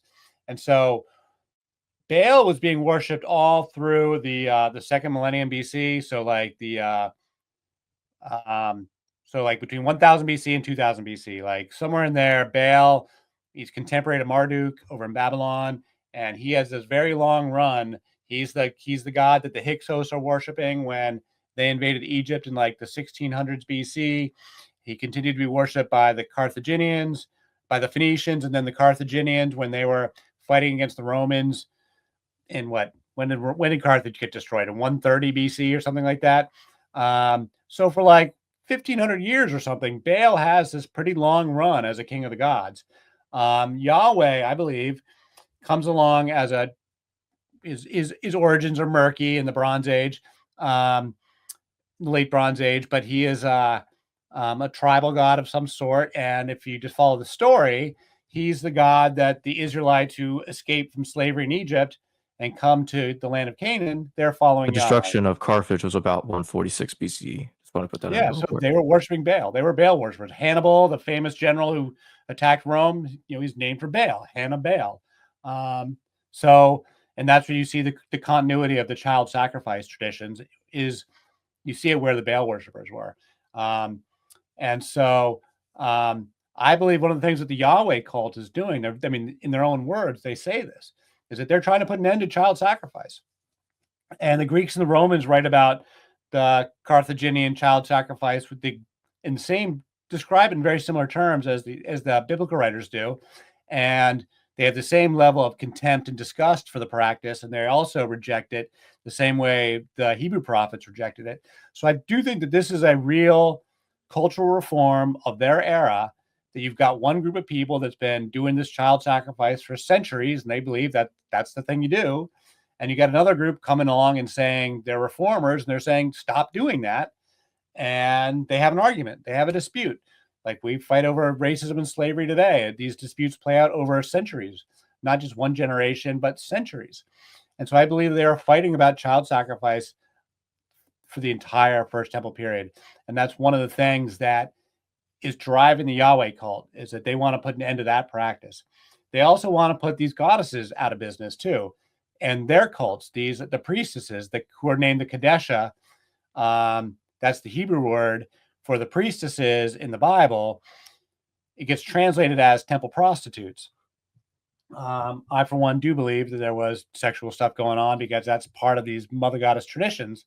They celebrate women's sexuality as a source of life. They celebrate all the material pleasures of the world. So they want to put an end to those practices. And one thing about these old Bronze Age goddesses is that they're not submissive to the men. They're not submissive to the male gods. So Astarte, who's the second one I mentioned, she is a cognate of Ishtar in Babylon, and also Inanna of the earlier Sumerians, and then later Venus in the Roman times, and then more Durga in modern day India. She continues on as Durga. She is explicitly not submissive. She is not submissive to her husband, if she even has one. She's not submissive to her father. She is obstinate. She is sexually free. She's a warrior goddess. She'll just as soon kill you. So if you are, part of my thesis is that the whole world goes from tribal matriarchies to kingship and patriarchy, that patriarchy follows kingship, and that kingship in the grand scheme of things is not that old. Like kingship is only 5,000 years old, like going back to 3000 BC, early Bronze Age. Prior to that, we have no evidence of kingship prior to the invention of the Bronze Age. And that's when we start to get city walls and ongoing warfare. And this is when I believe, and I have scholarship to support this, that these newfound warriors start to impose themselves as a new ruling class on top of tribal, indigenous peasant communities that have already been there for a long time, for thousands of years, in very large settlements all over Mesopotamia. The city of Jericho is very old. People have been living in these places for thousands of years without kings, and just living however it is that they lived as indigenous democracies, or however it is that they manage their affairs. But there's no evidence of like warfare or city walls or slavery. That stuff comes along later. And so my argument is that these powerful goddesses, these not submissive goddesses, are a product of these older tribal matriarchies. And as the entire society, of which the Bible is telling a version of this story, because they go from the 12 tribes to the kings, the Israelites do this themselves. They transition from tribal peoples that have independent women to patriarchal kingship people. And in part of that process, they elect to eliminate these goddesses altogether. The Greeks do a similar thing, because their mythology is contemporary to this, and they're going through a similar cultural shift at the same time period in the early Iron Age. Those centuries between 1000 BC and 500 BC is a big transition time as kingship gets established in these communities. And so the Greeks reorder the goddesses to make them less powerful and make them all submit to Zeus, basically, long story short. But the Israelites take it a step farther. They eliminate the goddesses altogether. And they eliminate the concept of goddess. Like there's not even a word for goddess in the Hebrew language. It's just Elohim, just God.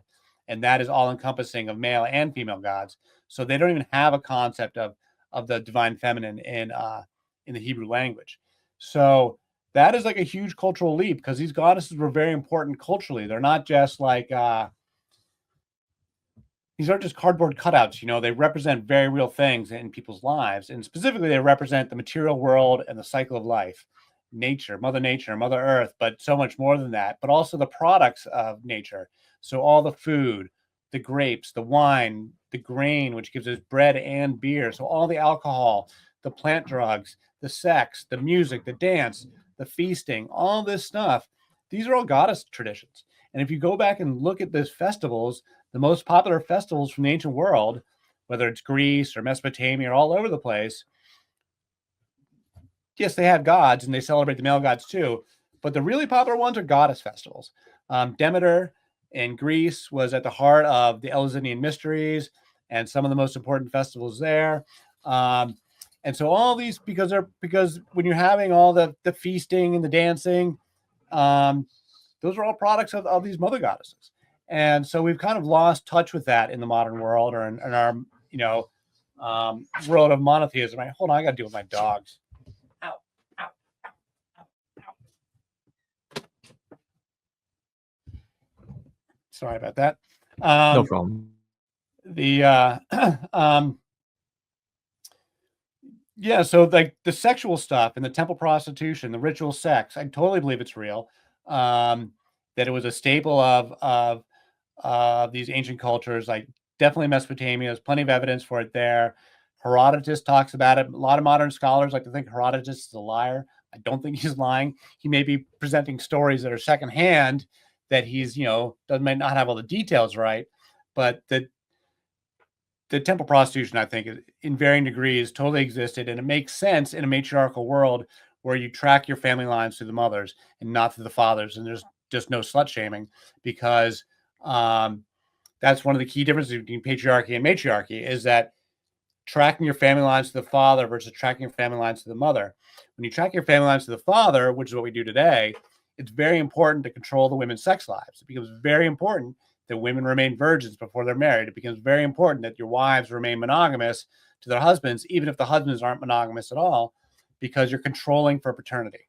And this is a very important theme in the Old Testament. This is why you've got extended lineages of paternal, patriarchal lineages that are taken all the way back to Adam. That's like a repeating theme in the Old Testament, because they're trying to establish the importance of paternity, period. Because that in and of itself was a cultural shift. That a lot of the people weren't doing that. And so when you see all the Hebrew prophets railing against the Canaanite people, the book of Hosea is a perfect example of this. The quintessential example of it is Hosea, but also Ezekiel does quite a bit of this, where they just page after page after page of criticizing the sexual behavior of the Canaanite women. And I remember thinking to myself, even as a kid in church, being like, wow, what were these people getting up to? Like, it doesn't really make sense. Like, the entire society is like totally depraved. Like, it doesn't really make sense when you talk about an entire society being depraved. But then when you compare it to modern day indigenous people and the interactions between missionaries and settlers, whether in North America or the South Pacific, where you also saw women having, unconstrained sex lives, not to say they didn't have sexual ethics of their own, I'm sure they did, but compared to the Christians that were meeting them for the first time, these women seemed completely sexually free. And then you start to see a parallel. What's the parallel? Maternal bloodlines in both cases. If you've got matriarchies, the women can be much more sexually free. And so that makes sense when you understand, when you want to try and figure out what are the Hebrew prophets upset about and why, what are they trying to change? This makes sense in terms of something they're going to be fighting about for like 500 years. That there, you got a small group of people saying the default of most of society was this matriarchal stuff, and the women are running around non-submissive. But if you're trying to bring the women to heel, and you want to control them, and you're trying to get them under control, well, you got to take away the various things that give them, even spiritually, give them empowerment. So this is exactly what Hosea is doing with his wife Gomer in the book of Hosea. She is a what do they call her? A woman of promiscuity, or a woman of adultery, or something. She's either one of these priestesses, or she's symbolic of a Canaanite every woman. The story reads the same either way. Hosea says very explicitly, I'm going to shut down your festivals. I'm going to shut down your traditions. I'm not going to let you run around with other lovers and take my money and take their money. You got to come live with me and just be me alone. And it's pointed. It's noticeable that Gomer is her name, that she never speaks. You never hear what she has to say. You only hear what Hosea says, and you never hear her response. You don't find out what happened either, whether Gomer actually stuck around or if Gomer told him to piss off and left.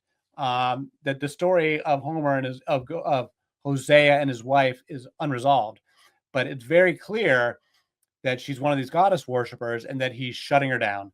The book of Hosea is meant to be some of the oldest actual writing, because for the first parts of the Old Testament, they're still illiterate, and they don't become illiterate people with the Hebrew language until around 900 BC. And then as you go forward from there, the evidence gets better because we have more writing. And Hosea is living at the end of Israel, So he witnesses Israel's destruction by the Assyrians, and I believe, and so that's this. That was destroyed in 722. We know that as a firm date, 722 BC, and so Hosea was living prior to that. So say from 750 to 720, that's when he's making these arguments, and scholars believe that that's one of the oldest legitimate passages of the Bible. That's like the entire book was like actually written back then, and it's not just like bits of poetry stitched together, but like actually like that was a real guy. Hosea was a real guy, and he actually wrote this stuff down, and it was actually relatively well preserved. Um, and so you can put this on the timeline. Call it 750 BC for the sake of discussion. That they are actively fighting about these family matters and these sexual matters and what represents normative sexual behavior, because I do not believe that they're simply all bad. I think they just have a different type of society and with a different set of rules. And when you understand the options of family structures, that these are competing narratives for family structures, I think it makes a lot of sense. And then you can track that back through Mesopotamia, that they were actually fighting about this stuff for like more than 1,000 years, these family stuff. So yeah, I think that's what the Yahweh cult is this reform cult. And they they have wins and losses, wins and losses, wins and losses, and then the whole temple gets destroyed in 586. They all get sent into exile. And at that moment in 586, when they get sent into exile, they were still mostly pagan and still mostly fighting about all this stuff. And these rules that we take for granted today of patriarchy and paternal lineages, that stuff gets locked in around that time period. By say 500 BC, it's pretty well locked in also for the Greeks. The Greeks also celebrate this transition in some of their mythology. The Oresteia being a very important example of all that. I won't get into all that right now. But yeah, this transition from tribal matriarchies to kingship and patriarchy, and that the Yahweh cult is like the tip of the spear of this reform movement. Then at some point, somebody gets a clever idea of let's merge El and Yahweh together into one single God, and make him that's the God we worship. But I don't think they had developed that idea even at the time that they had exiled. Other people will have difference of opinion on this. Other people will argue that El and Yahweh were merged together at an earlier date. I just, the way I read it, I don't, that's not the way I read it. Where exactly are we told that Yahweh and El are two separate gods in the text? Well, El is clearly his own god. I mean, El continued to be worshipped by the Phoenicians, by the Carthaginians. So El is clearly his own god, even after, even in I mean, El lives on. Like El is a separate god. I mean, he never went away. It's just that within this one cult, this one group, this one, cultural group, they decided to merge them together, but everybody else was still worshiping El as his own thing. The Greeks call him Kronos. Like the Greeks are very explicit. El is Kronos when they're talking about the Phoenicians, because all these people are interacting, right? The Phoenicians are up in Lebanon. They're like some of the most important people of that era. They were the first people to dominate the Mediterranean prior to the Greeks, prior to the Romans. So they were big rivals of the Greeks and Romans. And we have plenty of literature from the Greek and Roman perspective talking about the Phoenicians. We don't have really Phoenician writings of their own, unfortunately. From my understanding, everything they did was on parchment, and none of it survived because they're the ones who invented these phonetic alphabets that both the Greeks and the Hebrews copied. The Greeks and Hebrews both say that they copied it from the Phoenicians. So the Phoenicians were literate people, but their writing didn't survive. So all we really know about them is what their enemies were saying about them. But even that gives us a certain amount of details. And the Greeks are very clear. El is Kronos, and he's the father god. And the Greeks talk about how they sacrifice babies to Kronos. Kronos eats his children in the Greek mythology. And so, yeah, I think those child sacrifices, it's in the Baal cult, but the sacrifice was actually made to El. And so I think that's part of the reform, is that they're trying to recapture El. And sort of, also, if you read the Canaanite stories about El, he is a bit of a buffoon sometimes. Like he gets in one of the stories, he gets wicked drunk and like urinates and defecates on himself and has to be helped to bed. And he's given a hangover cure by Astarte and Anat, which, believe it or not, they call it the hair of the dog, which is an expression that survives to this day, which I thought was remarkable. Yes, they give them this hangover cure called hair of the dog. So I think there's a lot that's disreputable about El by the time you get into this reform movement. And so I hypothesize that they're also trying to rescue El, and they want to reboot El, so to speak, and give El a makeover and make him more respectable, because the high god was, had become somewhat disreputable, and that the child sacrifice especially was disreputable. But El and Yahweh are definitely, and then the fact that we have two names of God in the Bible, and when you read the biblical text, and in your mind, every time it says God, you read it as El. And every time you see the Lord and you read it as Yahweh and think of it in terms of two separate gods, you can actually really start to pry it apart. And now some of the stuff, the book is written by Yahwehs, and they're taking old texts, stitching them together and doing some editorializing. And sometimes they interject Yahweh back into older stories, especially the stuff about Abraham. Abraham wouldn't have known Yahweh. And historical Abraham wouldn't have known Yahweh. He would have come along much later. The original Abraham, the original Israel, when Jacob gets the name Israel, they're followers of El. That's what the name Israel is named for El. Israel, wrestles with El, or however you want to translate it. But it's clearly about El. It's not about Yahweh. It's not Israel. It's Israel. And so you can really see it. Once you see it and you start reading the text with this understanding that they're two separate gods, it really illuminates, at least for me, how I read the text and what I get out of them and how I interpret these stories. But yeah, because there's so many stories that are just about, there's so many texts, especially the older ones, that were just talking about El or Elohim or El Shaddai or El Elyon. And it helps to use, I use BibleHub.com. I'm not a Hebrew scholar, but you can use the computers. That's the glory of 21st century digital scholarship, is that BibleHub.com or other similar tools will give you Hebrew translations word for word. And so you can word search by Hebrew words, and you can get the translations and see where the same word shows up in other parts of the text. And you can do word searches and such. And if you're interested in, prizing stuff apart, and you're not you don't read Hebrew, it's really, really handy. And I can't recommend BibleHub.com enough. It's like a free tool for everybody. Multiple, 6 separate translations in English side by side, so you can compare English translations and then the Hebrew and the commentary in the Greek too, I guess, for the New Testament. Really fabulous. And so when you start digging in and doing the word searches for El or for Asherah or for the Kadesha, and you see where they show up and how these words get translated, because sometimes words get translated in different ways, inconsistently.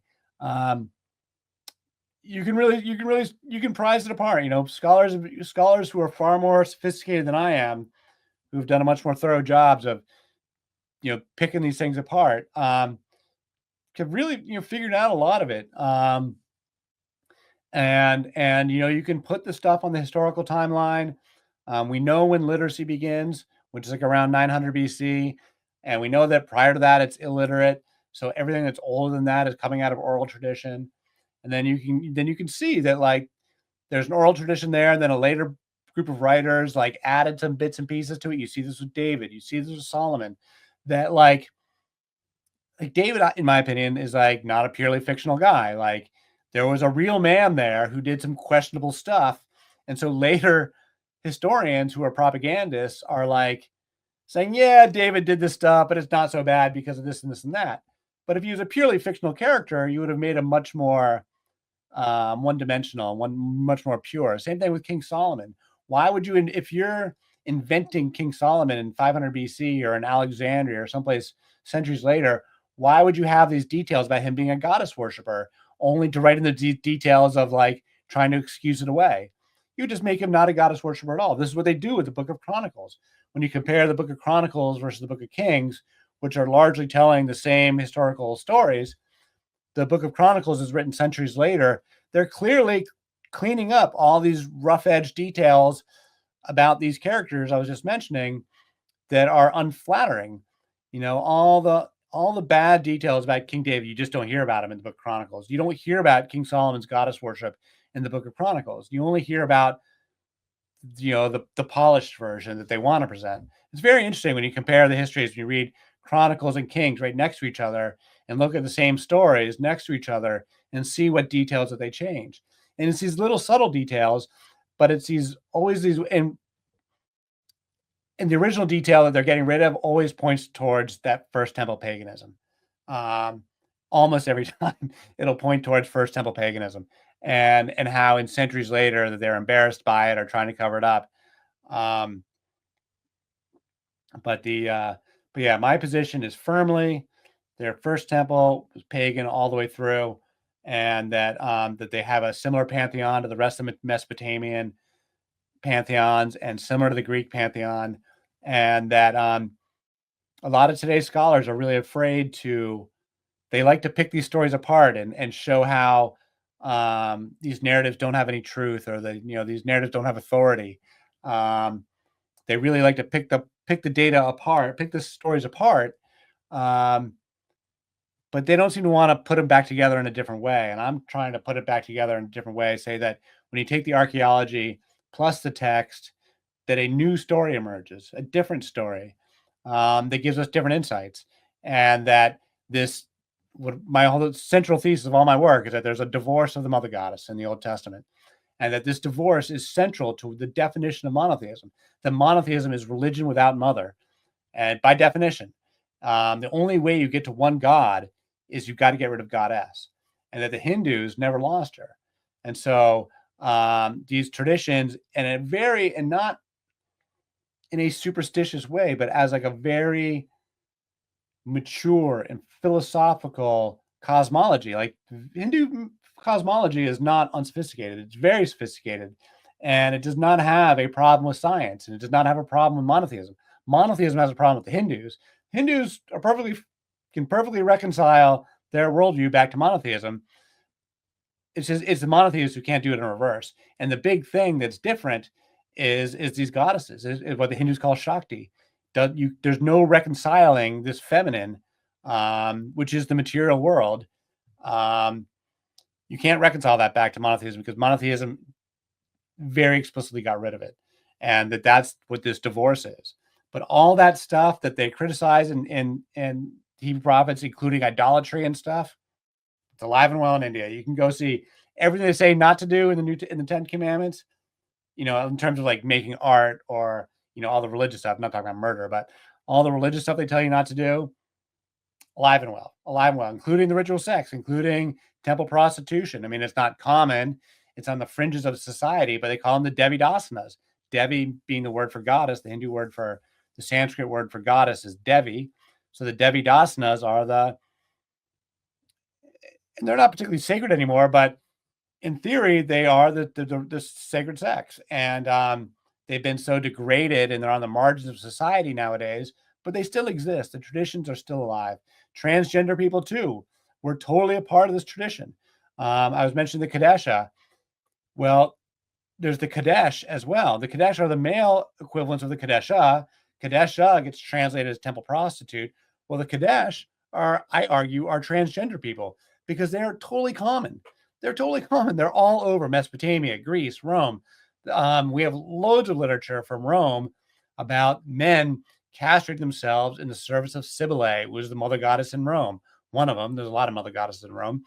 We have loads of literature on eunuchs and transvestites in Mesopotamia with the Scythians. Herodotus calls them hermaphrodites. That's where we get the word hermaphrodite. It's the gods Hermes and Aphrodite had a baby who was intersex, a chick with a dick, and so you've got these statues of the god Hermaphroditus from ancient Greece, who's like a ladyboy, right? Or what? I'm trying to get the proper language here. Sorry if I'm being rude. But yeah, transsexual. So that's where it was really common. It was all over the place, and they were the priests of the mother goddess. And so when they got rid of these mother goddesses, not only do they get rid of the temple prostitution, not only do they get rid of the cannabis and the temple drugs, they get rid of the transgender people too. So my argument is very explicitly is that the male Kadesh, which is the holy ones, if I didn't mention that, they're the holy ones, that those are the male ones. And rather than being translated as temple prostitute, they're translated as dog. They're saying, you will not bring, in book of Deuteronomy, it says, your daughter will not be a Kadesha. You will not bring the wages of a whore into the temple. Well, that's pretty clear. They're talking about temple prostitution. And they say, and your son will not be a Kadesh. You will not allow them to be a dog. Like, they're being very insulting because, like, they're insulting the trans people. It's actually the same insults that you still see in the modern day. So these attitudes, some of these cultural attitudes have been around for a really long time. And I argue that this is the beginning of slut shaming, that it's the beginning of, transgender people being pushed to the margins of society, though they never went away. They were just pushed to the margins. It's these big cultural forms, and that these goddess traditions were actually very rich, and they were very popular. And they were popular for a reason, because they were a lot of fun. Big feasts, sex and drugs, rock and roll. They were popular. This was popular religion. This was popular culture.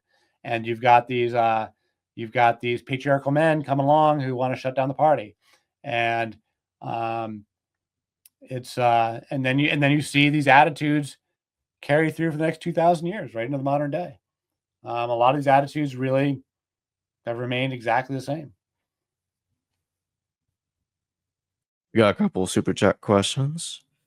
Let's start with John Gear. John Gear, thank you for your super chat. Does El in the Bible always refer to a particular god, or is it sometimes generically used for God? It's an excellent question. It's a perfect question, because Hebrew is a new language, so they use the word Elohim. Now, sometimes they do just say El. There's a whole bunch of, if you do word search for just El or El Shaddai, which is one of his titles, means El Most High. There's a couple other ones, El Elyon. You can do word searches for just plain El. Moses calls out to just El more than one occasion, so you will find references to just El.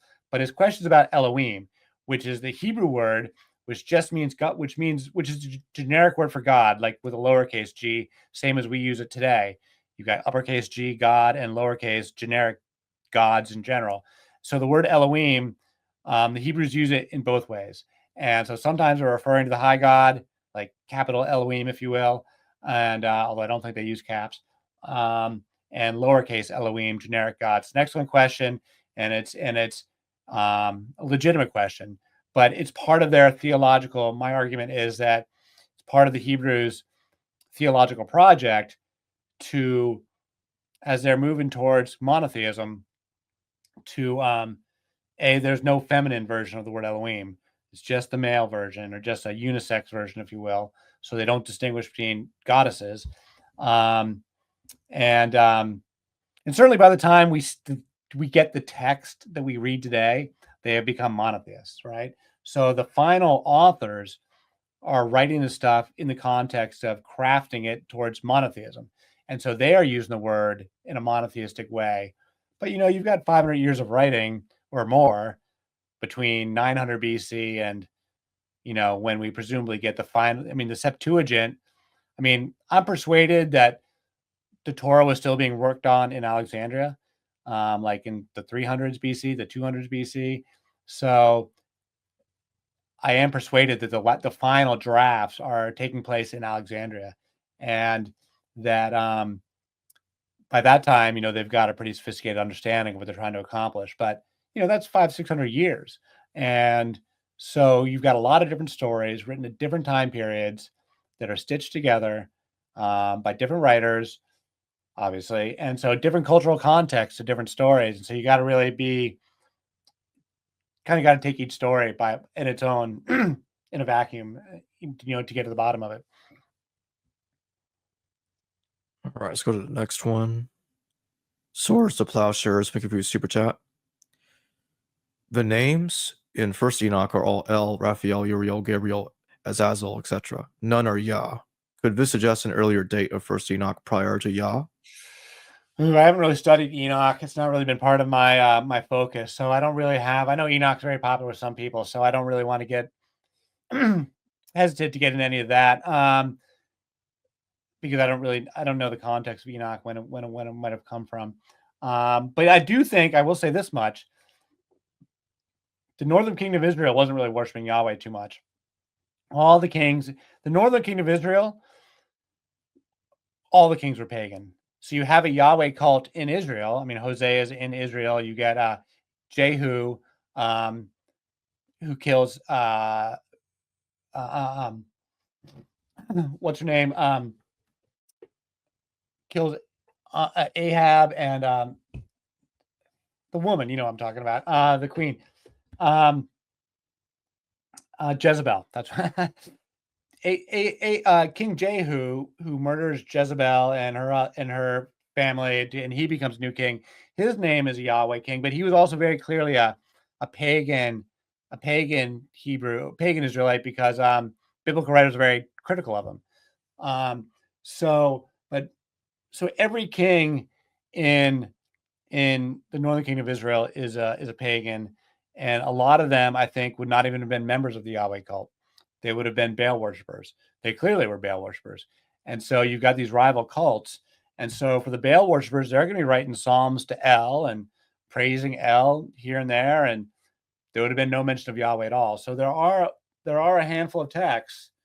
They talk about the documentary hypothesis and the J text and the E text. The J text being Yahweh text and E text being Elohim text.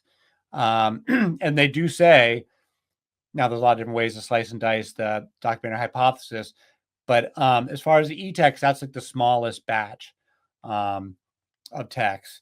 And so texts that just say El all by himself, that don't talk about Yahweh in any capacity at all, even interjected later on, that's a very distinct group of texts. They're all mostly pretty old. And but they're there. But they are there. There are definitely texts that are written just to El, and because they were the Israelites, but not everybody worshipped Yahweh. Some of them were worshiping Baal.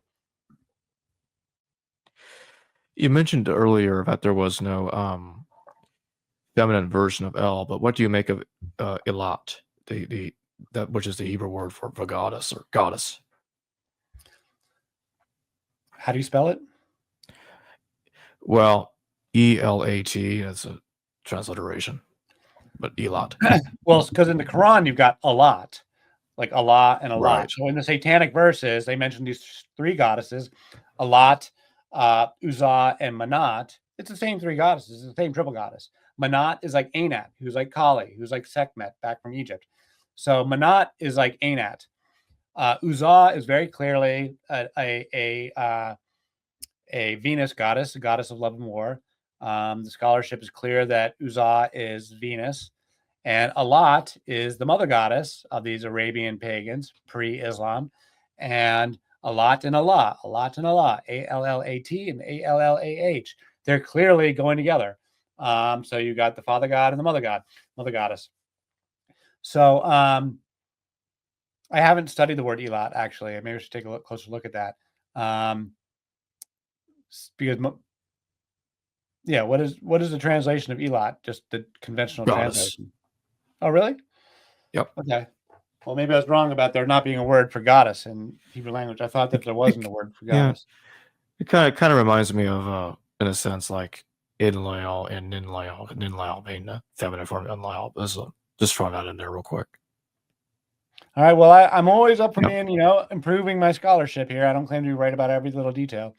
I claim to be right on the big picture, but I'll be corrected on the margins for sure. We do have a super chat from Chrissy. Chrissy, thank you for your super chat. Do you have any peer-reviewed publications, incredible academic journals? Curious to read some. Absolutely not. I do not. I've actually spent a lot of time in academia. I'm a pretty educated guy.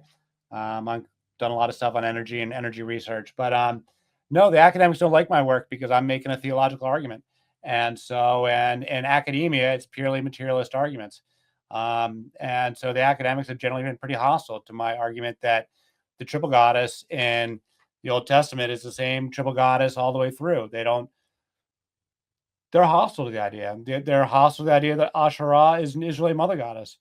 Dan McClellan, I'm going to pick on Dan McClellan a little bit just because he's a prominent YouTube academic who's pretty well representative of today's generation of scholarship. I mean, they're all postmodernists and largely atheistic.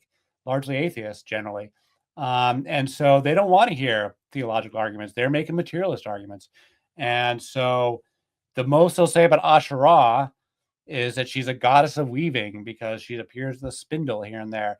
They don't even want to make the argument that it's very controversial to say that the Baal cycle is the same mythology that the Israelites, that it's the same religion as the Canaanites in Israel. Like that is a very controversial in academic circles, and it's largely rejected.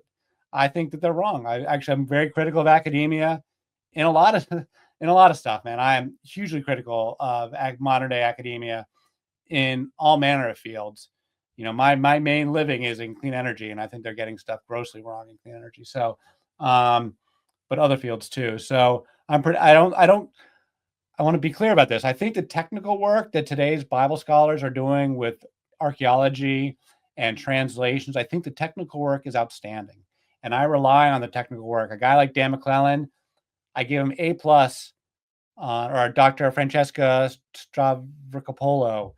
Excuse me for mispronouncing the name. I give them absolute A+ on the technical work. They are not wrong on the archaeology and translations and such. But if you're going to look at sacred texts from a purely materialist perspective and take it as a presupposition that spirituality and religion is all bullshit, you're not going to, in my opinion, read these. You get the full value out of these texts. And so if your entire intellectual project is to deconstruct, then you just end up with a pile of rubble at the end of the day. You don't end up with configuring a new story.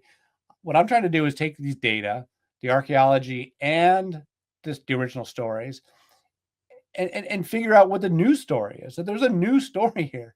But as far as publishing an academic journal, I wouldn't even want to. They would reject my work, and I got frankly better things to do. So no. The answer whether I've been published in academia, the answer is a big fat no, and I wouldn't even try. But I'm happy to have a theological argument with anybody.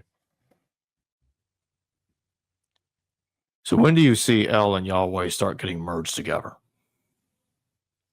This is an excellent question, and I think it's totally up for debate, even in my own mind. Plenty of folks would say it's like at the burning bush. I mean, that's the traditional narrative, and so that even if you want to be like say a good Christian scholar who sees the archaeological evidence, sees the etymology, sees that these are originally two separate gods, you would say that they were merged when then Moses introduces the name Yahweh at the burning bush. That would be a conservative reading of the evidence, and that they were monotheists all the way through the first temple, and that they're fighting about it. Personally, I'm not persuaded that's true. I think the concept of them merging El and Yahweh may have happened in the first temple at some period for the hardcore Yahwists. But the hardcore Yahwists are like this tiny group of people. They're a subset of the broader society. So for the broader society, for the popular culture, I don't think they're merged at all. I don't think they're merged at all until the second temple. I think as far as the broader culture, I think they're totally separate. Now, this is my argument. Other people can present their arguments. But my position is that as far as the popular Israelite culture was concerned, the popular Judahite culture was concerned, separate gods all the way until the exile. And they get merged conceptually merged in exile. But the idea may have been kicking around longer than that for a small group of people. Can you talk about some of the Sumerian parallels to the Hebrew Bible? Well, the classic is the ark story, the flood and the ark, where we've got three distinct versions of this. You've got a Sumerian version, a Mesopotamian version, and the Epic of Gilgamesh, and then you get the biblical version, where they're effectively the same story with just the names changed. And even in the Noah's Ark story in the Bible, it's clearly two different versions of the story stitched together, because you've got 40 days of rain and 150 days of rain and a bunch of different details that are stitched together. So that's clearly like a cultural touchstone for these people, for the entire region, that somehow people believe that there was a flood at some point in the past that wiped everything out, and there was a time before the flood and a time after the flood, and that mythologists and propagandists and kings and such were trying to position themselves saying we're so great that our lineage was from before the flood. And then but no one really knows when the flood was in a historical way. They just know that there was a flood. And actually, I think there might be some merit to that idea, that there was an epic destruction at some point in time, distant time, that was so epic that it was remembered as like just this mythology. But that is a very important one that links Sumerian, Mesopotamian, and the Bible. But I would make an even more important argument, which is about the waters and the waters of creation. One of my arguments is that the waters of creation is the source mother. This is exactly what the Hindus say today, that Shakti is the waters of the chaotic waters, and that all the goddesses in Hindu pantheon, but I would argue it's all goddesses everywhere, but this is Hindu religion, contemporary Hindu religion today, was to say that Shakti isn't so much of a goddess of her own. She is like the raw primordial energy, mass and energy.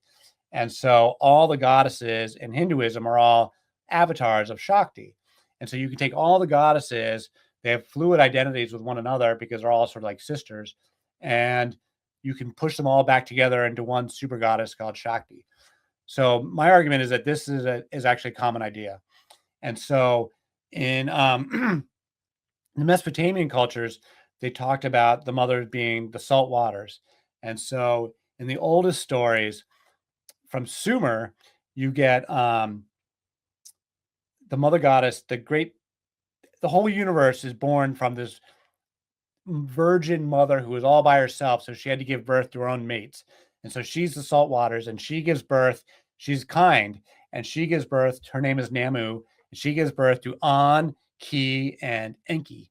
Now, Enki is the god of fresh waters. He was very popular. And then you've got An and Ki. An is the Heavenly Father, just like El. I argue that An simply becomes El. And Ki is the mother goddess. She's Mother Earth, Mother Nature, Gaia. And so as you go then 1,000 years later, 2,000 years later, and you get into the Mesopotamian literature, when they're bringing along Marduk, which is a new culture and a new reform of that time, and they're getting rid of the old gods and bringing in a new pantheon and a new king of the gods, which is going to be Marduk, and they're introducing Marduk in the Enuma Elish, which is their creation story. Well, now those salt waters have become bad, and they're named Tiamat. And so Marduk goes to war with Tiamat to cleave her in half and build a new world from her corpse. And that's a metaphor in my mind for wiping out the old religion that was there prior. Some new invaders came along, Chaldeans, I guess, or whoever it was. And they wiped out the old folks. And from the ashes of the old religion, they created a new religion. I believe that Hesiod's theogony in Greece is talking about the exact same thing. That when the Greek Olympians go to war with the Titans, what they're actually talking about is that the Titans were the older gods, and the Greeks, who were the Hellenes, were a newer culture that came in after the Bronze Age collapse, and they imposed their will on the people that were already there and had a reform movement of their own and introduced their gods. But they didn't completely eliminate the Titans. The Titans still continued to be part of the Greek pantheon. So you get these three different versions of, and then you get to the Bible. So you've got the oldest one is Namu, a kind mother, salt goddess, saltwater mother goddess. The second generation is Tiamat. She has now been turned into, because now the men are asserting themselves, the goddesses are losing rank. Now Tiamat's become a threat. And so they go to war with Tiamat, and she's bad. Then you get to the third version of this story, which is the salt waters. Well, they don't say salt, but the waters of creation, Genesis 1. The Bible opens up in the beginning, or at the beginning, however you want to translate it. God created the heaven and the earth, and then the Spirit of God, I'm going to mistranslate this because I don't have it memorized. God created the heaven and the earth, and then the Spirit of God, and the earth was formless and void, and darkness covered the deep, and the Spirit of God hovered over the waters. I think they got that right. God creates the heaven and the earth, But then there's these waters, these deep waters, and the Spirit of God is hovering over the surface of the waters. They repeat the word surface twice: the surface of the deep and the surface of the waters. And the word deep is tehom. And scholars, again, proper Hebrew scholars, not me, I take their word for it. Proper scholars will say that tehom, the Hebrew tehom, is a cognate of the Mesopotamian Tiamat. That this is, this is a downstream of the same word. And so God is hovering over the surface of the waters. It does not say that God created the waters. Many people will agree with me. Many proper Christians will agree with me. God emerged out of those waters. Just as Ra in Egypt, Ra, who's the creator god in Egypt, he emerges out of the waters. Just as Vishnu, the preserver, in Hindu mythology, modern Hinduism, he emerges out of Shakti, out of the waters. So you got these chaotic waters that the creator god then puts together, whether he is self-actualizes the way Ra does, or whether he's born of a virgin the way other traditions describe it. It's the same either way. You start with the waters, and then the creator God comes along and then forms the universe out of that chaos. This is a repeating motif. And so critical to my argument about the divorce of the mother in the Bible is that they mention the waters in Genesis 1, but they don't name the waters. They take her name away. They don't even give her an insulting name like Tiamat. They give her no name at all because by biblical tradition, excuse me for my cough, by biblical traditions, the power to name something is very, very important. Adam names all the animals, right, in the Garden of Eden. The power to name is incredibly important. God creates the universe with his word. But equally, taking a name away is also important. So by unnaming the waters in Genesis 1, they're like evaporating her identity. And this also goes to the goddess Anat that we know now from the modern mythology. We know that Anat was part of the story because she's the consort of Baal, and they talk about Baal all the time. And we know that Anat goes with Asherah and Anat, or Asherah and Astarte, from the modern mythology, from what the archaeologists have dug up. But Anat's not named in the Bible. She does not appear in the Bible. Well, why would Anat not be named? Well, because Anat's like Kali behind me. She's terrifying. She is the most powerful deity in the entire pantheon because she is the one with the power to destroy all of God's creation. She has no respect for El. She has more power than El. When Anat goes and talks to El in the Baal cycle, she's not nice. She's not respectful. The modern scholars will be like, that Anat, she's very rude to El. Man, she takes El, when she goes to El and she wants something, she says, El, you better give me what I want, or I'm going to throw you down like a lamb. I'm going to smash your skull, and I'm going to make your gray beard run red with gore. And she says that multiple times in multiple stories. Every time she approaches El, the father of the universe, the creator of the high God, she threatens to kill him. And how does El react? Does he get mad? Does he get indignant? No. He says, oh, my darling, my daughter, no one as terrible as you. What can I do for you today? And he gives her what she wants. Every time he gives her what she wants. And her response is, you are very wise, oh El. She doesn't say thank you. She doesn't say praise be upon El. She says, you are very wise, El, for giving me what I wanted. Otherwise, it would have destroyed you. Other times she says, do not be so confident in your house that you built, El, because I will tear it down with my mighty arms. Like, she is quintessentially the most powerful piece on the chessboard. She is the power to destroy all of God's creation. That's what Kali does in Hinduism. She is the one who's going to come along at the end and devour the entire universe and set the stage for the next rebirth. She is the most powerful piece on the chessboard. So she's more powerful than Baal. She's more powerful than death. She's more powerful than Yahweh. She's more powerful than El. So they don't name her. The only way to deal with Anat for the biblical writers is to write her out of the story. Excise her from the story. Take her name away. And by taking her name away, you take away her power. You take away her identity. You take away her existence. Because even to name her, you can't even insult her. Because now we've forgotten about Anat until modern day, but these stories had an audience when they were being written, and the audience would have known who Anat was. Anat was still being worshipped for a long time. I mean, she never went away. The Hindus still got her. They just changed her name. So people understood that this death goddess who has the power to destroy all of creation, that she's truly the most powerful deity of all. And if you're trying to establish a religion where your monotheistic God is unlimited and omnipotent and without peer, without rival, without partner, you can't have a goddess like Kali or a goddess like Anat running around.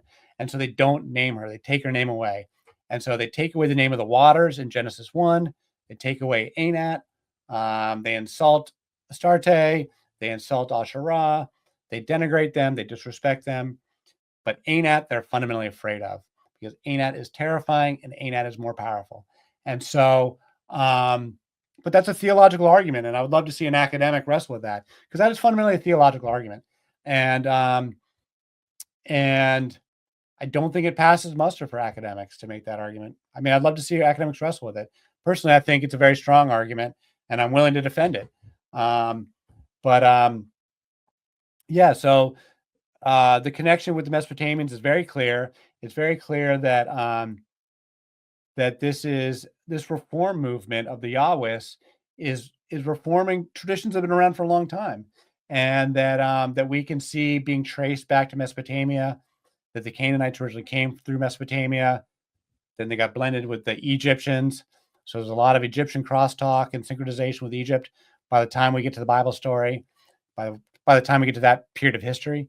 But yeah, so like it's direct connections from Mesopotamia, direct connections. That's why you see all the same symbolism of the serpent and the snakes, and the same goddesses. I mean, Astarte is clearly directly in line from Inanna, Ishtar, Astarte. You've got, here's another good piece of evidence. Ishtar's husband is Tammuz. And then prior to that was Inanna with Dumuzi. Dumuzi's name becomes Tammuz. And this is a dying and rising god. At the heart of these goddess traditions and these is a cycle of life and a resurrection story. They've all got them. That's what all these dying and rising god stories that people are talking about. I'm trying to tell people this is one big religion of the mother. So Tammuz is there in Israel. Ezekiel talks about the women weeping for Tammuz in his vision of the temple. He says it's bad. It's one of the bad things that they're doing. They're weeping for Tammuz. This is actually part of their religious ritual, part of this dying and rising god. So these festivals that get acted out over multiple days. One of the days is the god dies, Tammuz dies, and then he comes back again, just like Persephone for the Greeks. Well, the women weep. Part of the festival is on the death day, you give a funeral and everybody cries and everybody weeps. And then the next day or a couple days later, whenever it is, he comes back to life and you have a big feast and a big festival and everyone celebrates. But one of the days of the tradition is this weeping and this crying, this ritual funeral. And so Tammuz is not only mentioned in the Bible, but he's one of the months in the Hebrew calendar. I think it's one of the names of one of the months is Tammuz. So it just goes to show that, these pagan roots of the Israelites. So my final question before we close, I want to go back to what you were just saying about Anat. They talk about Asherah, and they are very critical of Asherah, as we've discussed in the past. But what makes them really not even address Anat or Anat at all? Yeah, I'm open to how you pronounce these things. I'm pretty much terrible with pronunciations in general. I think it's part of the theological project. Their theological project is to create a monotheistic God that, as the Muslims describe him, omnipotent, unlimited, without a partner, without a rival, without peer, without rival. There's nothing more powerful than God. Well, Anat clearly is more powerful. She is clearly more powerful than El. She's clearly more powerful than Baal and more powerful than Yahweh. Another thing she does is she's quite brutal, So she's like Kali. She's got the necklace of freshly severed heads. She's dripping in blood, the belt of human hands. She delights in slaughter. She bathes in blood. But one of the things she does when Baal dies in that story, and Anat is the one who resurrects him, and the way she does it is she goes and finds the god of death, who's so there's a cognate here between these Canaanite gods. Baal, the god of death, is named Mot, and the god of the sea is named Yam. They're just like Zeus, Poseidon, and Hades for the Greeks. So when I say the god of death, think Hades. And you read about Yam in these stories, think Poseidon. And when you read Baal, think Zeus, because Baal is simply a cognate to Zeus. And so when Mot kills Baal, the way he gets resurrected is that Anak goes and finds Mot, Hades, grabs him by the collar and says, "Give me back my brother," and then pulls out a sword and slices him in half and grinds him up with a sieve and burns him with fire and feeds him to the birds, which is like an agricultural ritual. And there's some agricultural significance to that whole presentation. But yeah, she literally, just imagine a god in the Greek pantheon, a goddess in the Greek pantheon. The Greeks were super patriarchal too, right? So imagine a goddess in the Greek pantheon who goes up to Hades, cuts him in half with a sword, burns him with fire, and grinds him up with a sieve and feeds him to the birds, and is more powerful than Zeus, more powerful than Poseidon. She beats up Mot, or she beats up Yam as well. So you've got this goddess running around that's more powerful than all the most powerful gods in the Greek pantheon. It's unacceptable. It's unacceptable. You have to change it. And by the way, for the Greeks, they didn't have Anat. They had Hecate, who's a little bit different. She serves as the death role in the triple goddess, and she's a little more genteel, not quite as terrifying as good old Kali there. So I think that just from the logic of their theology, you can't even name her. If you name her, then she's real. And she does show up in place names and in people's names. So Anat, if you do a word search for Anat, you will find a couple times, but it's always in the context of a proper noun of a person or place name. But you know that she's there. We know that she was the consort of Baal. And so the fact that she's not named, I think, leaps off the page. Once you recognize that there's something missing here, and it's missing intentionally, I think it leaps off the page, and it begs further discussion, and it begs further scholarship. And it begs an important question. God says, "I'm a jealous God. You will have no other gods before me." Well, who, as a practical matter, who could upstage God? I mean, just think about it. Who, the creator of the universe, who could upstage him?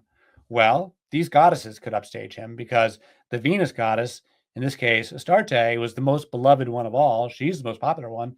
She's the one everybody desires. And then Anat is truly a threatening rival, one who will literally pull out a sword and cut him in half. And so you just can't have him. You can't have him culturally. Can't have her theologically.